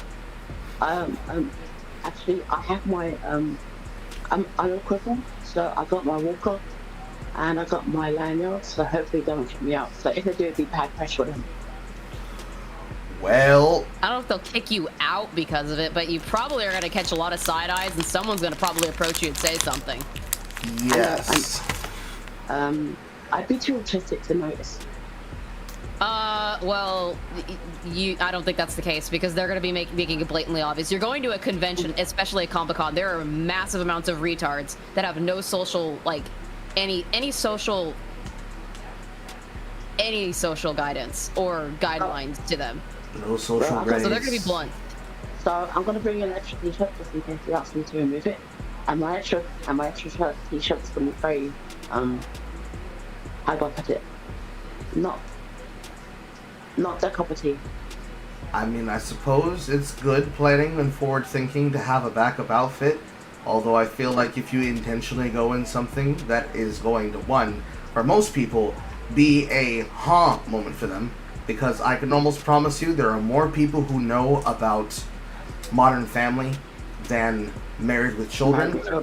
Yeah. There's going to be a lot of people who are going to probably in earnest ask you what that shirt's from. Because since that's an early Fox show, that's going to be something that if they didn't get it in syndication or they missed it when they were young, they're going to ask you what that's from. And how you choose to answer them basically depends on whether or not you get harassed and or pushed out of the lobby by even the event hosters as much as the con goers. Oh, and my friend is trans as well. So I hope nothing gets any blowback on the trans person. So I suppose. I think what we're trying to convey is that you might be going into a con that has a very casual audience that tends to be left-leaning in a very purposefully antagonistic costume. Like, It is probably not a smart idea. I'm only doing this because my health is deteriorating. So I understand that, but you don't want something that is supposed to be special like that, since you're going out of, like, I may not have a lot of time to do that again. I would not suggest doing that as in that outfit. I would go into something that is going to make you less of a target. I've got my Principal Skinner t-shirt, Billy and the Clonosaurus. I got that one. I might wear that one. maybe. Just go with one that's not going to antagonize the wider audience nearly as much. That's probably the smartest idea, honestly. Yes, because the only alternative you could have if you're committed to this No Ma'am shirt is that you basically have to have some type of easy reference card or like list or presentation, even in laminated form, where it's like, don't throw me out. This is a reference to an old show you guys have probably never watched. Because I mean, it's no. I would just suggest not going in that. Yeah. Just go in the one that is less likely to get you attacked. Yeah. Not maybe not physically, but at least like ganged up on. Is not. I've been attacked at Speaker's Corner before, so those who wonder what Speaker's Corner is the only place in England that has free speech. Oddly enough, Al Bundy went to Speaker's Corner when they did the London episode. Yeah. Is there any particular question you wanted to bring up for us while you're here? With the trans stuff and the LGBT stuff starting to wane, what thing will the letters start next? What thing is going to start next? As in, what event's going to start next because of it? No, what group are they going to latch onto? Everything. Yeah. That's very broad. You have to be very specific. What popular thing are you concerned about? I know they're not going to latch onto wrestling because it's like down market. Comics books. They've already latched onto it. They've already already latched onto it. Yeah. Comic books have been mined to death. Animes in it. Let's see here. You have films, you have silver screen, you have movies, you have user-generated content in the form of small independent creators. All of those have already been latched onto by the message. Gaming has had the message latched on to the movie's perspective. Documentaries. What was that? I mean, yeah, they've had that already. Yeah. That's been next for a while now. It's not a wider community. What are they going to latch onto? Because they've latched onto the wider of everything. It's what sub-communities they're going to latch onto. Yeah. So Is more the question. I think the lady, I can't remember your name, Madam. Hellfire. Just call me Hellfire. Oh, she mentioned that disgusting thing with furries and the ABDL thing. Do you think they're gonna latch onto that, or is it gonna be? They're already in there. Okay. Oh, They are way deep down on that shit. They're like balls deep in that. And they're like swimwear. Uh-huh. Also, Britain's gonna have a digital ID card by next year. They already got the online safety bill, which bans pretty much everything on the internet. So the internet's really useless where I am. And I don't know how to work a VPN because I'm not that smart to work a VPN. So I would just get with somebody that you think is that's a friend that knows that better and just have them walk you through it. okay, I gotta ask one of my friends like next week to help me. But she's pretty much she clean much knows tech. So Yeah. she might help me next week. So Yep, much like an orgy, it's always better with a friend. Huh? Jesus. Jesus, Carl. Christ. oh I get to meet Josh, the guy who played the Punisher as well next week. Nice. Hopefully. Because the queue can be very too long and they let disabled people see the person first. So I'm gonna meet the Rick and Morty cast, and I'm gonna meet the guy in Game of Thrones. Well, have a great time then. Mm-hmm. Thank you for your patience with me, and have a good show. Okay. I'm gonna step out as well, but Take care. Okay. it was great meeting you. You Enjoy too. the rest of your time with Carl. All right. Mhm. Now, bringing us back to the start of what we were talking about before we got into that, I mentioned Pokemon ZA. Do you happen to have ZA Sheepsidian? No, I don't. You can drop me out too. What was that, Richard? There's the Pokemon 8 new game. It's even got the Pokemon community code online, but they still bought it. So on Pokemon Twitter, they keep arguing about the graphics a lot and the gameplay. But they say the controls are too not difficult to manage, but it's like the same control since Sword and Shield. Mm-hmm. I mean, for me, I can't but purchase it because I'm not willing to pay a $500 price to get a physical brick that can be bricked by the fact I will buy and modify my device, and Nintendo doesn't like that because lawsuit and or legal issues with China have forced them to do everything legally capable and possible to protect the copyright of their ownership. Otherwise, they would lose the capacity of the game. This is a greater and grander problem in the scope of Nintendo. It is one of the things that will prevent me from buying a Switch 2.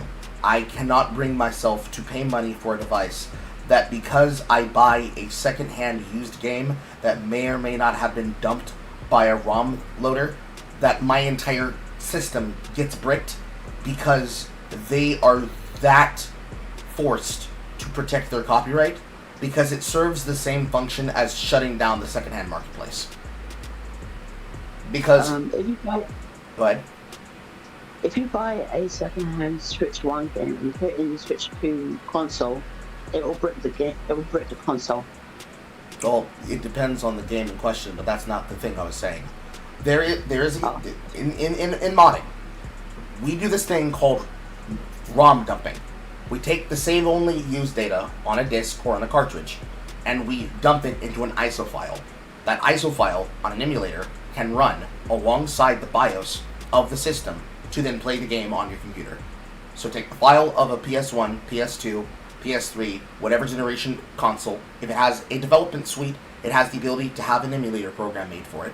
Take that ISO, put that ISO into the program as a read-only boot ripper, the same way that you would with any kind of ISO read program from any system that could take an ISO dump.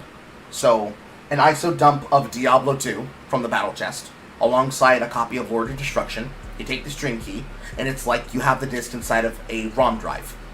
That system of emulation, taking that information off of it, there's proprietary software inside of the Switch 2 console that is designed to tell if the console's internals have been touched, and also if the cartridge that's being played has been touched. This is relevant because for most people who own any device, when they want to simplify their use of tools, they'll get something called an EverDrive. That just basically means it is a brand of user-generated material where it takes the copy and the information of the data onto an SD card, a SANS disk, a micro SD, inside of a cartridge that then is loaded with the content that you want to consume, or a dump of files that you already legally own. So, for visual reference, for the people at home playing the home game, if I take these console copies of my Nintendo Switch 1 games, from Animal Crossing, SMT3, Tokyo Mirage Session, FE Encore, Wonderful 101 Remastered, Enter and Exit the Gungeon, Mega Man Battle Network Legacy Collection, and Mega Man Zero ZX Legacy Collection, and Monster Hunter Rise plus Sunbreak.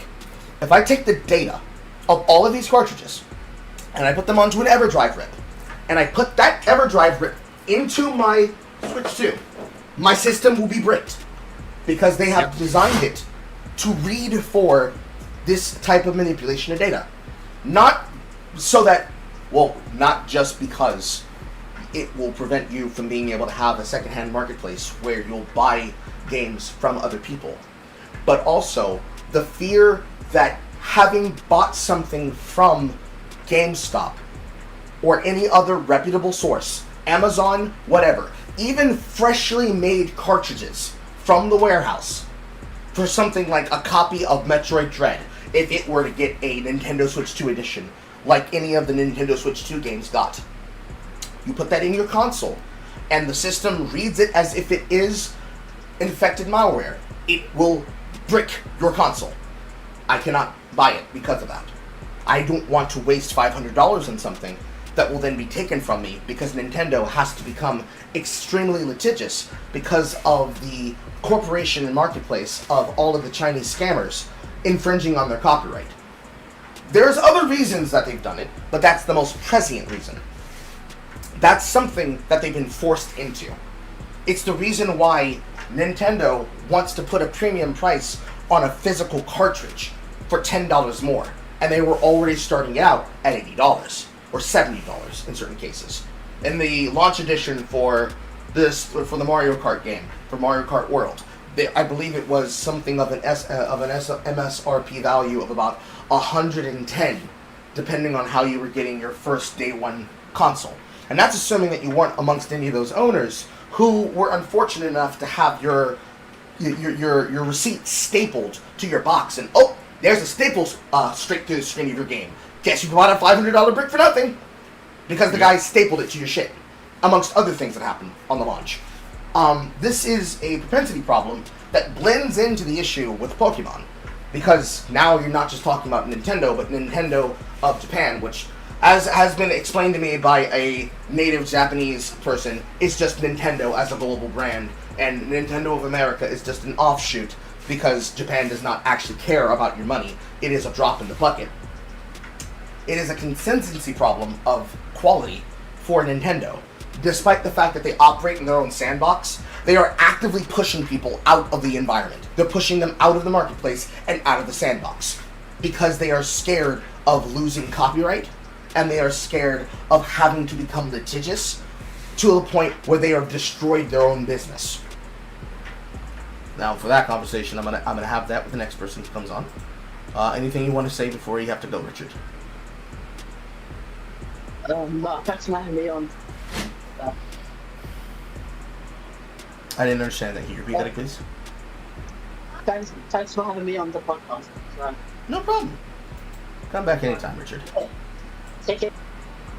Take it easy. I accidentally cut him off what he was saying. Take care. My bad. Right. Welcome up, Buster. Hello, good evening, fellas. How you doing? I'm alive. I'm alive with the sound of negrosity. Alright, so, maybe not very topical, but since we're gonna be stumbling upon 10 years of our wonderful Disney productions of Star Wars, since The Force Awakens is really having 10 years anniversary, I was wondering, as I was thinking to myself, which of those IPs suffered the worst for the last 10 years? Star Trek or Star Wars? I know, a little bit of a broad question, but I'm just kind of shooting up shit. What do you guys think? Pausing the Nintendo conversation, Star Wars, full sale. It's not even a contest. Yeah, I would honestly agree. I mean, like Star Trek has definitely taken some crazy hits, but Star Wars takes crazy hits and they keep propping it back up to take more hits. Star Wars is the Rocky that won't accept the fact that he is already dead and buried in the ground, and he just keeps getting up spiritually like a stand, and out of nowhere you just hear Sly's voice come out saying, "I ain't hear no bell," and he gets knocked clean across the face by Apollo Creed. Yes, yeah, I was about to say Star Wars is just basically Apollo Creed in that fight with Ivan Drago. That's what they keep doing, except they keep propping Creed back up to, die again. It's crazy how bad, and it's even worse because Star Wars is a far more mainstream kind of like a brand in comparison to Star Trek.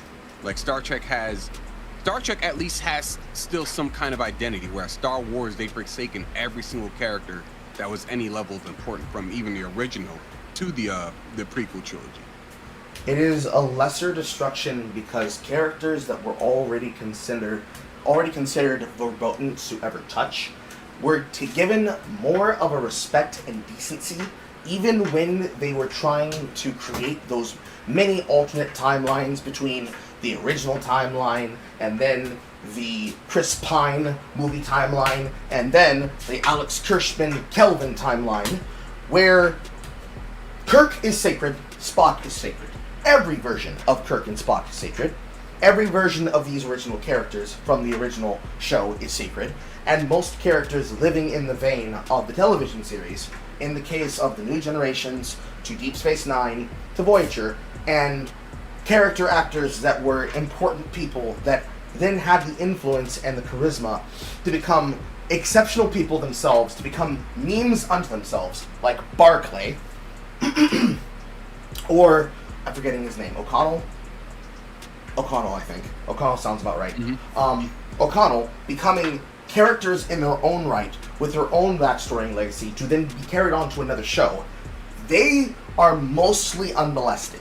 Certainly, the identity of Star Trek has been fucked with because of Picard and all the shit they did there, because they just didn't know when to stop. In having the desire to ask themselves if they can, they did not ask if they should. And Alex Kurtzman and his goddamn mystery box, alongside everybody else who loves the mystery box, like J.J. Abrams, when they did it to Star Wars, they didn't just ask the question if they should, and did not ask if it was even acceptable to. They intentionally, like Muslim backwater vagabonds, went up to the monument that is Star Trek, written in the blood and sweat of people from the original trilogies to the sequel trilogies, and defaced it intentionally, on purpose, to replace it with their own self-installed legacy.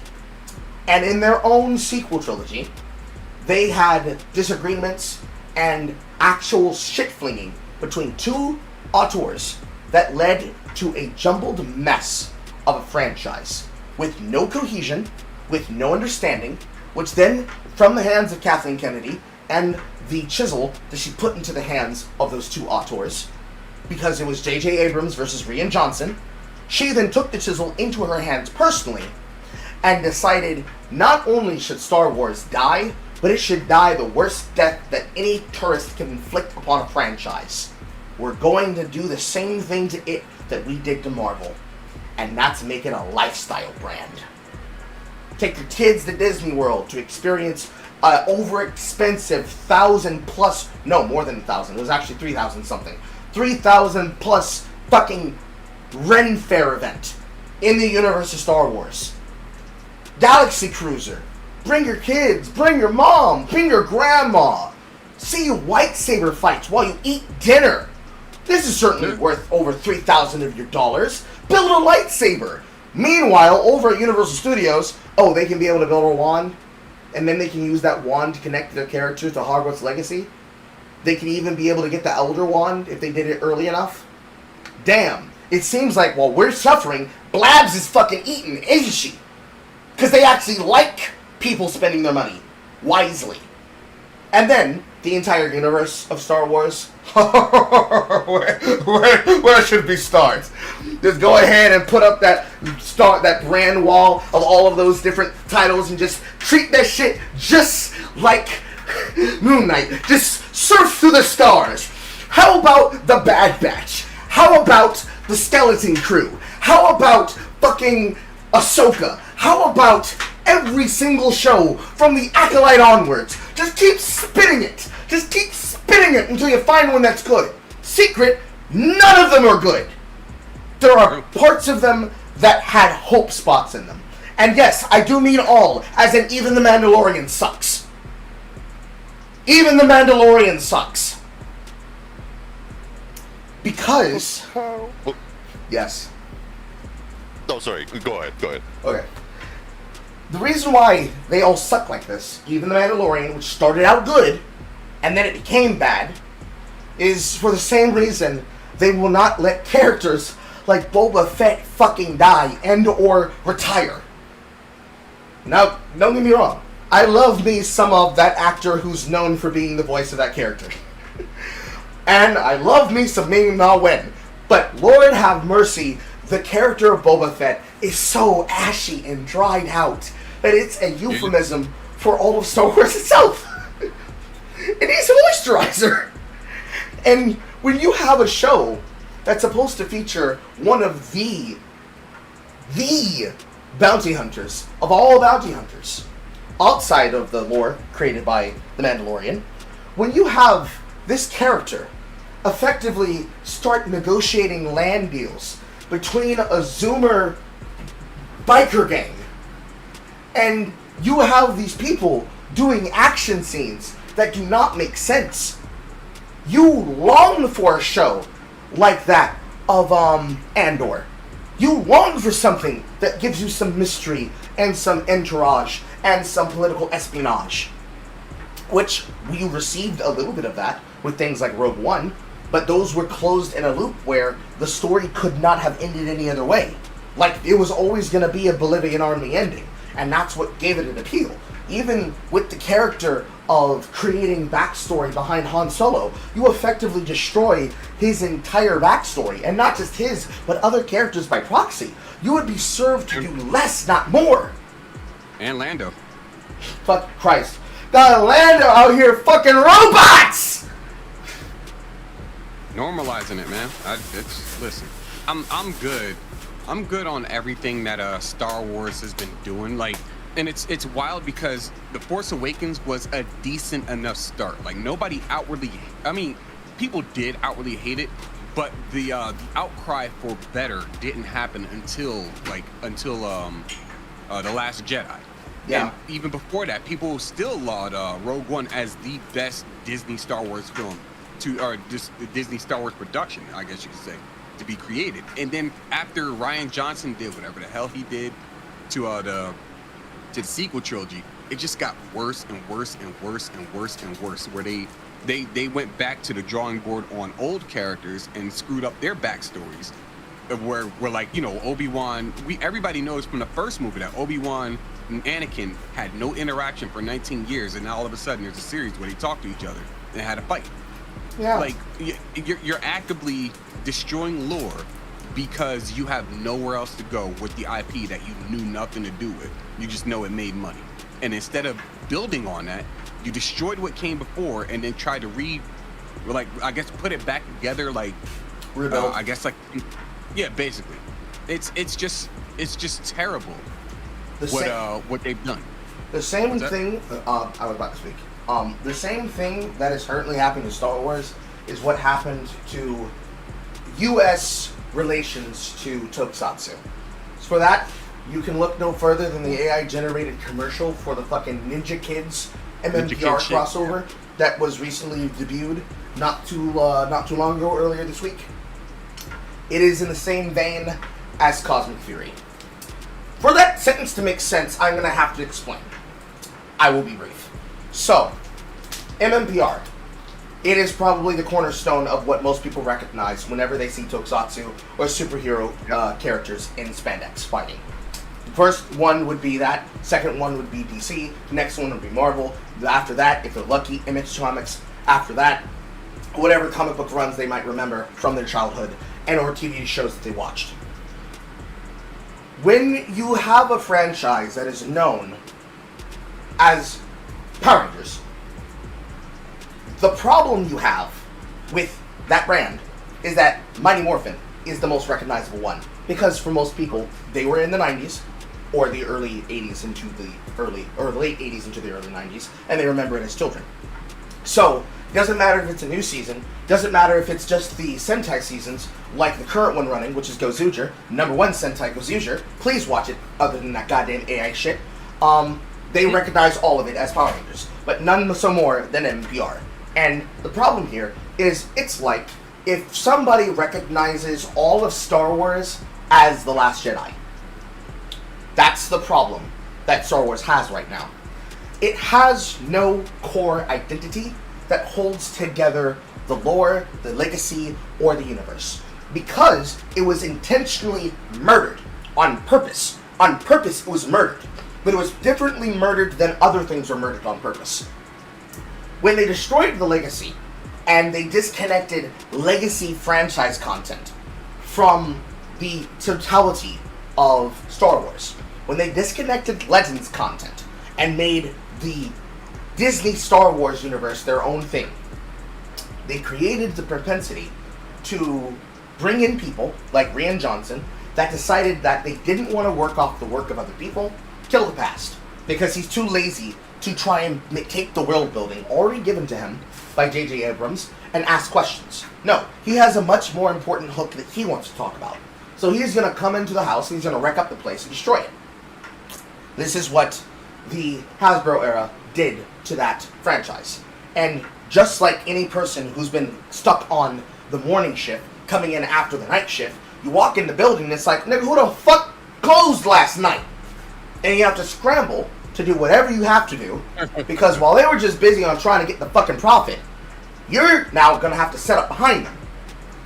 Mm-hmm. This is an abysmal failure of the franchise, because before that thing premiered, the last thing that happened was the Heritage Collection selling off props from the show, because they're not using them, and they can't necessarily hold them, so they sold them. Past actors, past fans, old fans, all trying to clamor together to outbid each other to buy this paraphernalia from a time period where if you told a kid, hey, you could buy the suit that that character's holding, it's like, oh wow, I can? And now nobody gives a shit. Because it's a thing. You made it into a thing instead of some priceless artifact that needs to be in a fucking museum, unironically. Because it's culture. It's something to be used, consumed, and discarded. And the thing you're discarding for us has history. For the thing the incoming generation has no recognition. So for me, watching the series that came after Dino Fury, which was their adaptation of the Dino Knights from Sentai, them deciding not to adapt Kyoryuger, which was the Star and Constellation featured season, and instead invent suits because they were too lazy to come up with some type of storyline, much like in the days of MMPR, as they were trying to justify using the same suits 3 to 4 times over, despite multiple seasons. Dire Ranger, basically. Yeah, Dire Ranger, Cocker Ranger, forgetting the fourth. It'll come to me in a second. Forgetting the fact that you're reusing Dire Ranger suits, you're skipping over Cocker Ranger suits because you want to have a season that's about ninjas. And then you have a season that's about them becoming more like martial artists. Ranger, that's right. And then eventually you have to go, right. You have to take these suits and completely do new shit to write the storyline to set up what would eventually become Power Rangers Zeo. There's no connection for these people. Because for here in Star Wars, that would be people going from the Phantom Menace to all the way until the Empire Strikes Back and the Jedi Returns. That when that generation that saw the prequels and original trilogy watch this new generation, they're watching the death of the franchise in front of them. And then all of these additional shows are just more cultural rot that's breaking the rest of that timeline and the rest of that world that then has no ontological inertia to carry any plot line forward.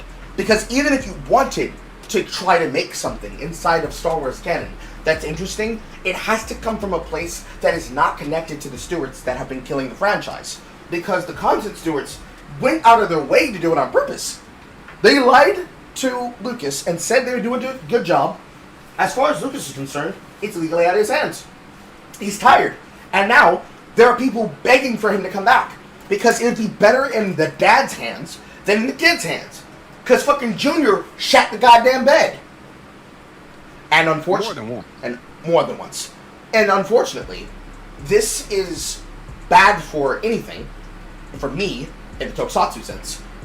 Since nobody in America seems to be willing to pirate and or go to sites to watch the shows directly from Japan, that's a dead culture.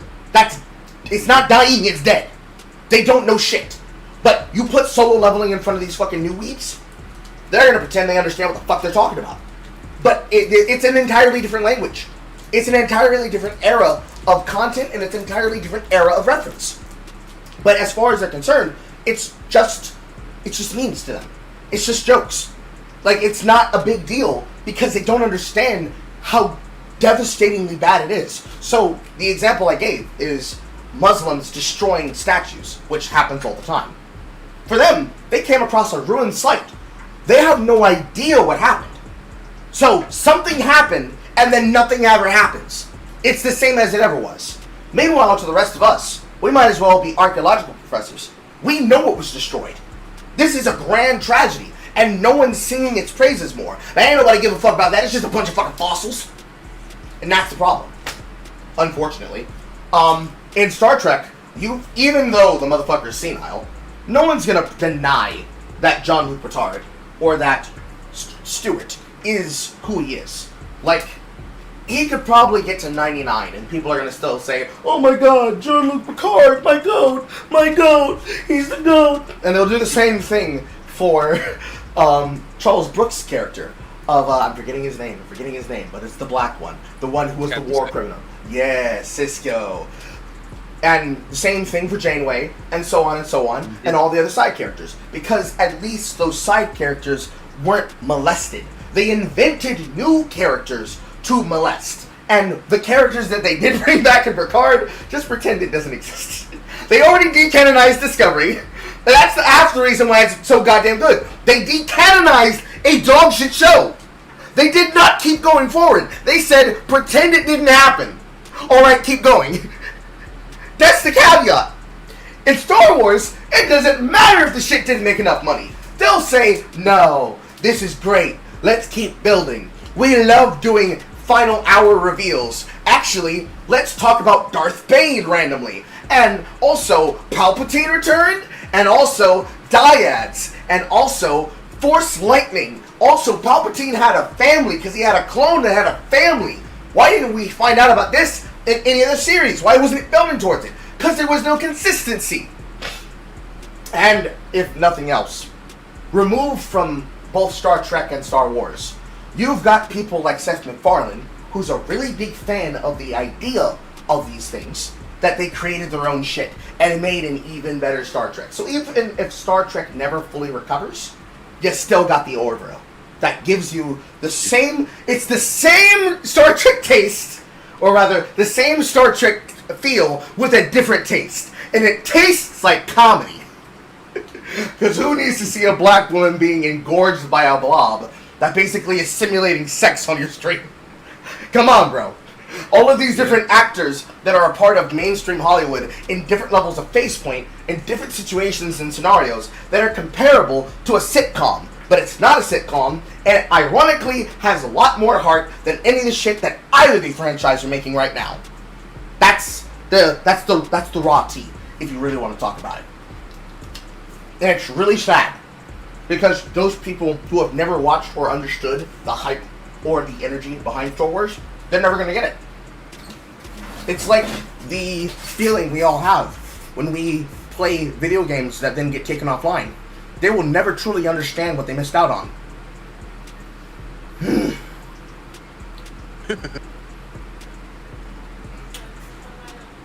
1 second, I need to turn the light on. Well, I think basically this covers all of it up. Again, depressing and sad, but true.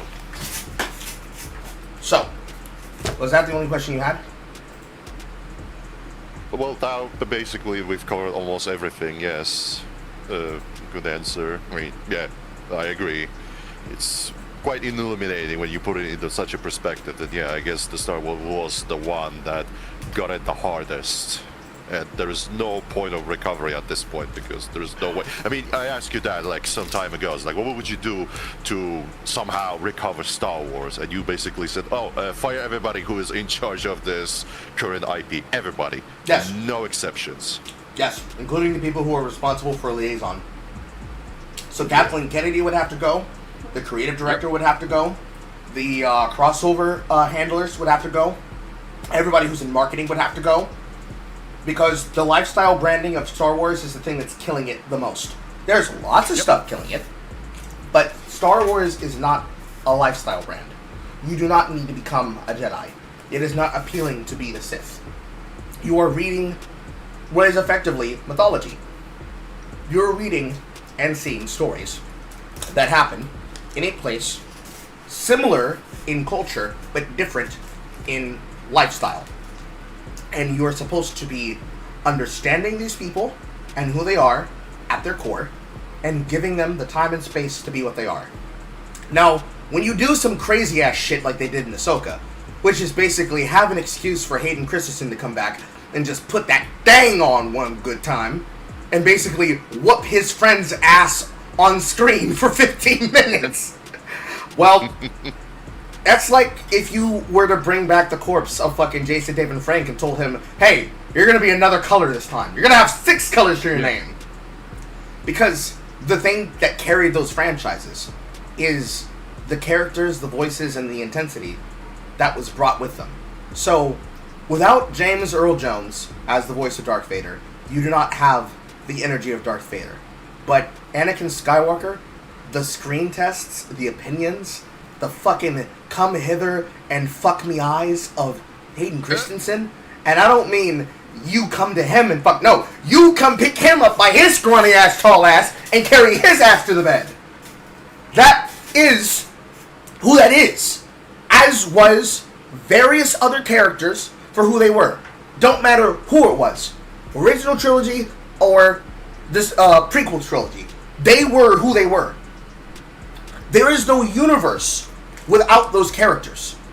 And destroying those things in the service of the current politic and the message is an abysmal characterization and cinematic abortion, as well as a miscarriage of justice in the eyes of fans. They deserve to have fan service. Like I forget what the fuck they call it. The fucking doorway that is the dive to the heart, whatever the fuck. The stairways in the fucking globe where they're fighting with the lightsabers. And he kicks her out and tells her, you lack conviction. That scene. World. Yes. It might as well be called Dive to the Heart, bro. They literally put Kingdom Hearts inside of fucking Star Wars. I don't know what to tell you. That's one of the other things that there's a very prime I guess you could say factor to why a lot of these franchises go to hell is the normalization of multiversing and time travel. Like once you decide, okay, now we're gonna put an in-universe kind of back door to be able to change whatever we want, however we want, whenever we want. You've essentially said nothing matters anymore. Like that's dangerous to like any massive universe such as Star Wars or even Star Trek or Lord of the Rings. Lord of the Rings as well, but Marvel is one of the prime aspects as well. Comics in general. You do stuff like that and you basically tell everybody, hey, every character can be whatever character they want to be. This even goes back to D&D. It once you make it so that anybody can make any character that they want, and that character can be as big of a name as Batman or Spider-Man or something like that. They can't be that character. It's no longer Peter Parker or Spider-Man. Now it's Miles Morales, Gwen Stacy, and Jessica Drew, and not Jessica Drew, but Jessica Drew, and Sabrina Carpenter, and all of these other characters who have no business being a webhead, or even standing in the same shadow as standing in the same light as Spider-Man. You're basically saying, you know what?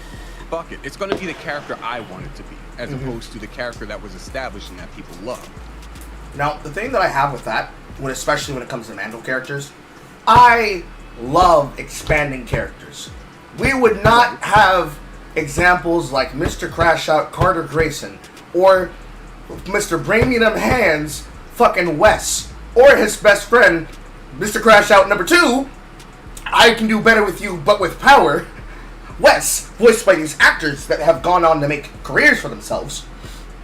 If you could not have people give up mantles, that's fine. The problem is that they're not people outside those mantles. What is Miles Morales at this point? He is I guess, but he is whatever the writer decides he is. He is the best Peter Parker. He is the best Spider-Man. He also has an energy sword, because I guess why not?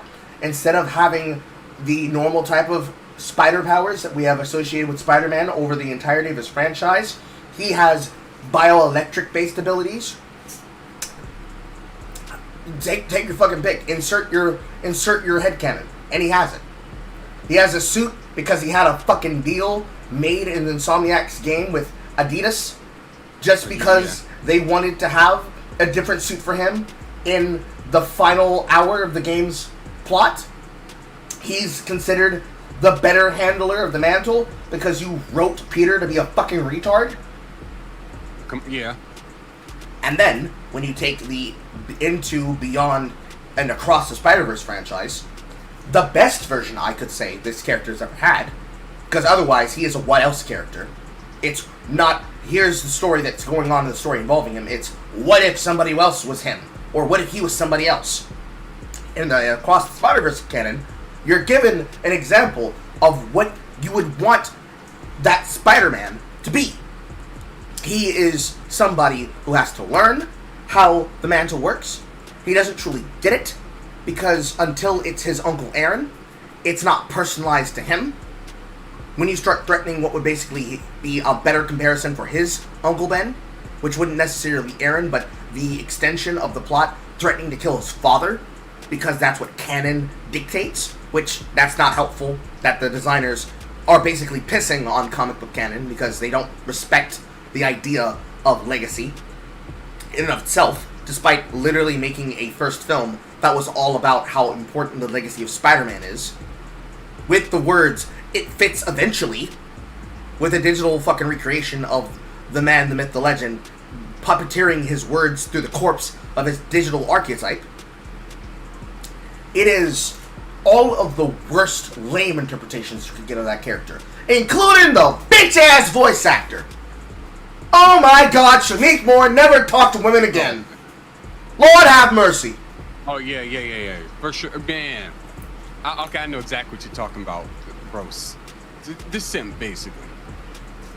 Imagine getting snuffed by your side actor because you tried to make a pass at her, and then you see another African-American male literally have on-screen chemistry with her in Sinners, and you're fighting, punching the fucking air, saying, "It should have been me!" And it should have been me, not him! And you can just see the lack of interest that everybody has with the product, and you can tell they're not in the room with each other when they record their lines. The sheer anti-chemistry. Not to mention the fucking Gwenpoolification of the character of Spider-Gwen. And yes, I said Gwenpoolification because it's basically taking Deadpool and every character, instead of what used to be in the case of the MCU, every character is a quipper, which means every character has become Peter Parker and slightly Spider-Man. Now, every character is Gwenpool, or some variation of Deadpool, where not only can they not shut the fuck up, but they're telling in-jokes that only make sense if you have a meta-narrative knowledge of what's happening in the franchise. It is all of the shit that is embarrassing about comic books. And it is embarrassing as fuck because the people that are watching it won't take anything better than this. He is worse than a blank canvas. He is a Jackson Pollock painting.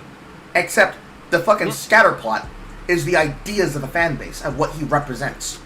He is representative of what most modern art is representative of. He's not a design like that of a expressionist or a cubic or a brutalist.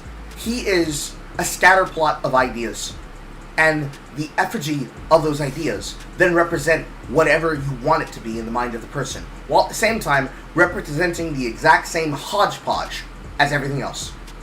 You take a Spider-Man outline, you put up a mirror, and in the faceplate of where that person's supposed to be, you have a reflection of the person. The same way you could have said that they did that for Miles Morales whenever they did a crossover and a cutaway of him in a ill-shapen and ill-fitting Spider-Man cosplay outfit versus the actual suit that version of Aunt May gave him as a part of the Spider-Verse. Except you do that to the entire fan base of his audience. They already did this, mind you, to Ironheart, which was what? Black girl has the desire to become a technological wonder and marvel. She loves her dad. She loves her friend. Her dad and her friend get killed because of random gun violence with seemingly no face and no person that it's in reference towards. This person is unlikable. They're cruel. They're mean. They're a liar. They're a scoundrel. They're willing to hurt their loved ones to get what they want, but they're given no real punishment by the universe or a greater force at hand because the universe said they're actually the good one.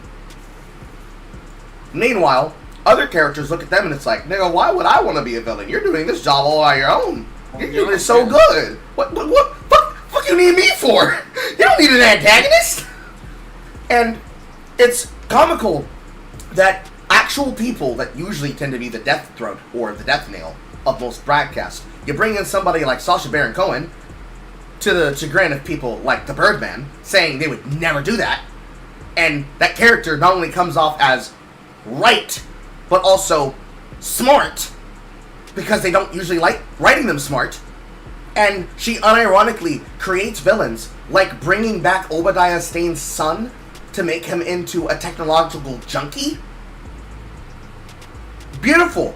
Mwah! Crisp. And then you ran the series into the fucking ground. What makes the whole situation worse is that, like, you know, you made the actual, like, super villains look like heroes.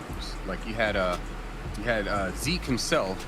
Zeke looked like more of a hero in the eyes of, like, the entire series over anybody else. And Mephisto, who is the embodiment of evil, was the guy who was just doing his job. And I'm actually surprised he didn't look at Riri and just go, "What? Are you serious? All right. Well, damn." But I have to get going because I got a game coming up in about 20-ish minutes. Oh damn. Okay. I thought you said 5 hours, but we probably took too long setting up. That's my bad. That's all good. All right. So like, as far as like everything goes, especially with the last thing I want to close out with is the situation with Pokemon. Because in relevance to Pal World, that is actually a very interesting thing. I don't know if most people realize this, but that lawsuit is more important than you think. True. Because, sure, ZA is really bad. Like, really, really bad. But you have to think of this in the long term. Because that lawsuit originally happened because gaming media, journalists, bad game journalists, lied and said that the Pal World characters, spitefully, were designed with AI and were trained off of Pokemon, right? So they sued them for copyright infringement. And this was not just the Pokemon mod. It was, you stole our shit. And then came the big debate about, well, who stole who? Because actually, Dragon Quest was first, and then you guys copied Dragon Quest. They tried to sue a company to get horrible copyright infringement trolling to try and win this lawsuit by any means necessary.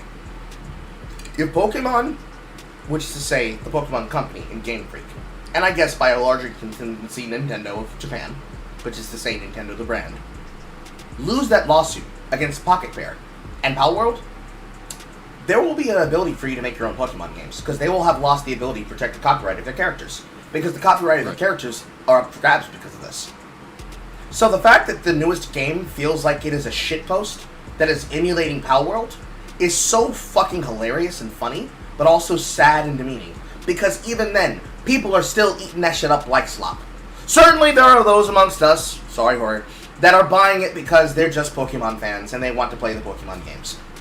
Do what you want, be blessed, beloved. I'm not out here trying to stop you from having your fun. I'm just sad about all the other people that, despite all of that important news going on, the most that they want to talk about is the blackwashing of that one really dark character and saying, "Oh, she looks so beautiful."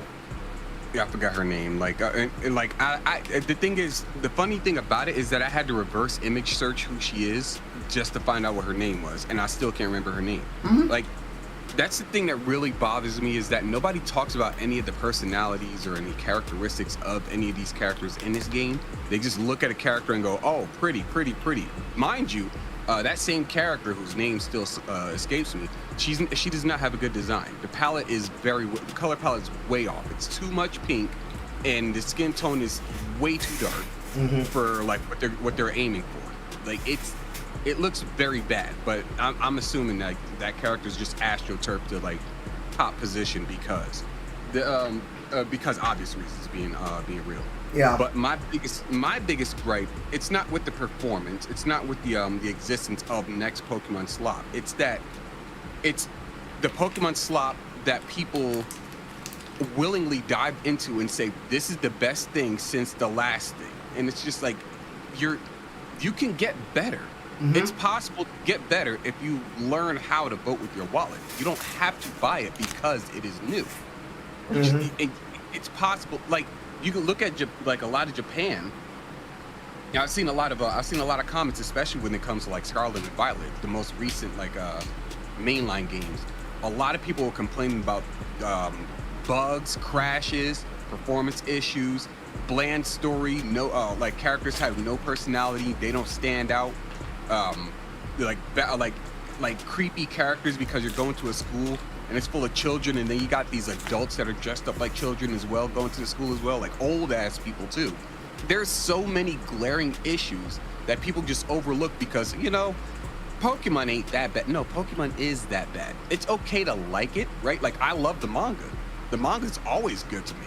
I haven't read any bad stories, but the mainline games is where a lot of people, like the I guess you could say the community at large, puts their focus into, and you're not allowing Pokemon to learn a lesson by buying the next game. Yeah, I don't like it. I think within the steward of the Pokemon franchise, Pocket Monsters became bad when they made the full commitment to jump from 2.5D to 3D completely. Yeah, that's exactly what I was. Something about that transition from 2.5 to 3 completely ruined everything about the game. I think the worst part was movement. That goddamn bike cycle Pokemon demonstrating the limits and constraints. But then, it's just the blandness and the unoriginality. It's the blandness, it's the unoriginality, and it's the taking of mechanics from the side stories, like Legends Arceus, and just putting them inside of a main Pokemon game. I would rather go back to the time period where we were getting Pokemon Mystery Dungeon, a continuation of Pokemon Mystery Dungeon, and Pokemon Rangers. Right. If anything, why not Pokemon Rangers or Pokemon Go or Pokemon Snap be brought back as the 3D franchise? Right. Tying it in with ARG even. That's one of the things. I don't know if you saw my post on Twitter about it. Like, I think it was me disagreeing with Tectone about it, where he said that Soul Silver was the best one, like, and it's not even close. And I sat there and said to myself, no, that's not true, because Generation 5 gave you the biggest addition to the roster. They gave you the most end-game content and mid-game content. They gave you the ability to change the difficulty. They gave you the best story. They gave you some of the most, like, robust characters. They gave you different, like, battle modes outside of just double battling, which we hadn't seen since Gen 3. they gave you like a lot of other mechanics, like the integration to augmented reality, where you can use the app to catch legendary Pokemon, Tornadus, Landorus, and Thundurus, and like I think there was one more, but like you can use that to then bring them into your actual game, as well as have like the mini games for the internet, for the website, where you're playing those games and you get like in-game items that you can then transfer to your game. There was a lot of innovation with Gen 5, and people just completely squandered it by saying, "Oh, this is a bad one because it looks bad." Yeah. No, stop worrying about don't worry about what it looks like in this aspect. Yeah, like it can be addressed, sure, in the later game, but what they've offered was all snatched away when they decided to go, okay, 3D. It's the same kind of death that they're doing to anything that's made by Ubisoft, or anything in the main game sphere and game industry that tries to bark up at AAA, that keeps taking things that end up just being trash. Like Ghosts of Yute is a perfect example. I already mentioned that. Like if it's a mid game, it's a mid game, and everybody loves eating trash sometimes. Everybody loves eating trash. Everybody's got their guilty pleasure. I'm not going to knock them. I like McDonald's every now and then. Yeah, I'm not going to knock them for eating trash or trying the new thing because, oh, it's new to me. I've never had it before. But there is a level of fucking dignity that I think you should have when you realize this is absolute trash from the bottom to the top. So, knowing that it's trash is one thing, but then defending the trash and saying, well, you've never known what good feels like. Yes, the fuck we have. That's why I'm sad for you. Because I've seen the people making those comments, and it's like, you guys have more to say about the skin tone of this character than you do about the fact that your game is lagging to fucking shit because the entire city is a single design model, interconnected and linked with no loading zones in between. Fucking Majora's Mask is better coded than ZA, and nobody wants to talk about it. Nobody's interested because they've completely given up. They're just like, oh, it's a new Pokemon game. It's going to be better than the last one, because remember how the last one was? And it's like, nigga, do you remember the last game before this? The last mainline game before this. Not Arceus, because Arceus was okay. Again, it could have been mid in some people's case, but it was better than this. Even the fucking early Mystery Dungeon games were better than this. And then the later ones too. And you're telling me, you think this is okay? Meanwhile, look over the pond over at Rune Factory. Them niggas are having a time in Grand Bazaar. And none of y'all playing that instead? Oh, okay, buddy. Okay, buddy. Alright. I know a person who's in an abusive relationship when I see one.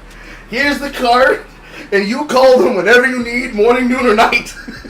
Because you have a lot going on if that's the thing you're worried about. I could give less of a fuck about the goddamn art swapping conversation. There was a time where I used to care about it, because it was probably the worst it had been at that time. And I believe that was Sun and Moon and maybe Sword and Shield and the introduction of the Black Water Gym trainer, whose name I'm forgetting. The really fine one. The one that everyone... Nessa. Nessa, thank you. Everybody remembers how bad it was back then, to the point where you had artists memeing on it by drawing her as a gorilla. Not out of racism, but simply out of the fact of, motherfucker, it's a fucking character. Why are you so attached to this character's skin color? And it never went away. Yeah, you gotta go. Yeah. I was about to say, I'm gonna let you rant. Go ahead. Like, they never let go of it. And it keeps repeating itself all the fucking time. And the fact that it's stuck in this position where, well, Nuxtaku said that it's okay, so I guess it's fine, and Tectone said that this was best, so I guess it's okay. It's like, I don't think you're really playing the same game I'm playing, bro. I don't know. I don't think this is for me. I don't think I'm going to buy it. I think I'm going to watch you have fun, and I'm going to watch what happens next. And then I click my dial again, and oh, it happened again. And now I got to pick up my news shit and cover the news story, and here's Carl's right again.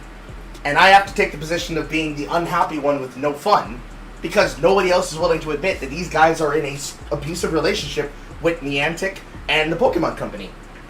And I find that to be disgusting, especially in the case of Pokemon in the hands of gacha games, because Niantic should have made Pokemon into a worldwide brand with the case of Pokemon Go, and they did.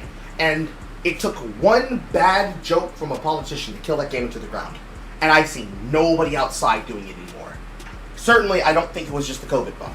Something killed the fun of Pokemon Go for all the people playing it. And then you try to make a MOBA out of Pokemon in Pokemon Unite. That's not the hit. Like, maybe bring back Pokken Tournament. Maybe that'll do it. Maybe what we need is we need to have some fighting game spin-offs and shit. I don't know. But, ZA is not the hotness. Now, you gotta go, so I'm gonna let you go, bro. You have anything you want to say to the folks before you leave? Oh, never mind. He already left. He disappeared. He gave me he gave me the tuxedo mask goodbye. Fuck. Alright. Alright, folks. I'm gonna close things up here. Thank you all for listening. Thank you to Sheepsidian for showing up. He had to dip because he had his game coming through. I don't know what to tell y'all, folks. It's a crazy, wacky, wild world out there. Be frugal, be smart with your money, and please do not just get involved in these games just because you're told it's the newest thing since sliced bread, and if you don't buy it, you're missing out. You are not missing out. Please play things that you enjoy. Okay? Okay. Please come next time. Same Coral time, same Coral channel. Do not be afraid to call in. We need more people calling in. Always be prepared to dial 555-555 Negro. And we will see you all next time. Goodbye. Shabbat shalom. Spay and nappy your pets. Have a good day. I will see you all later. Probably tomorrow.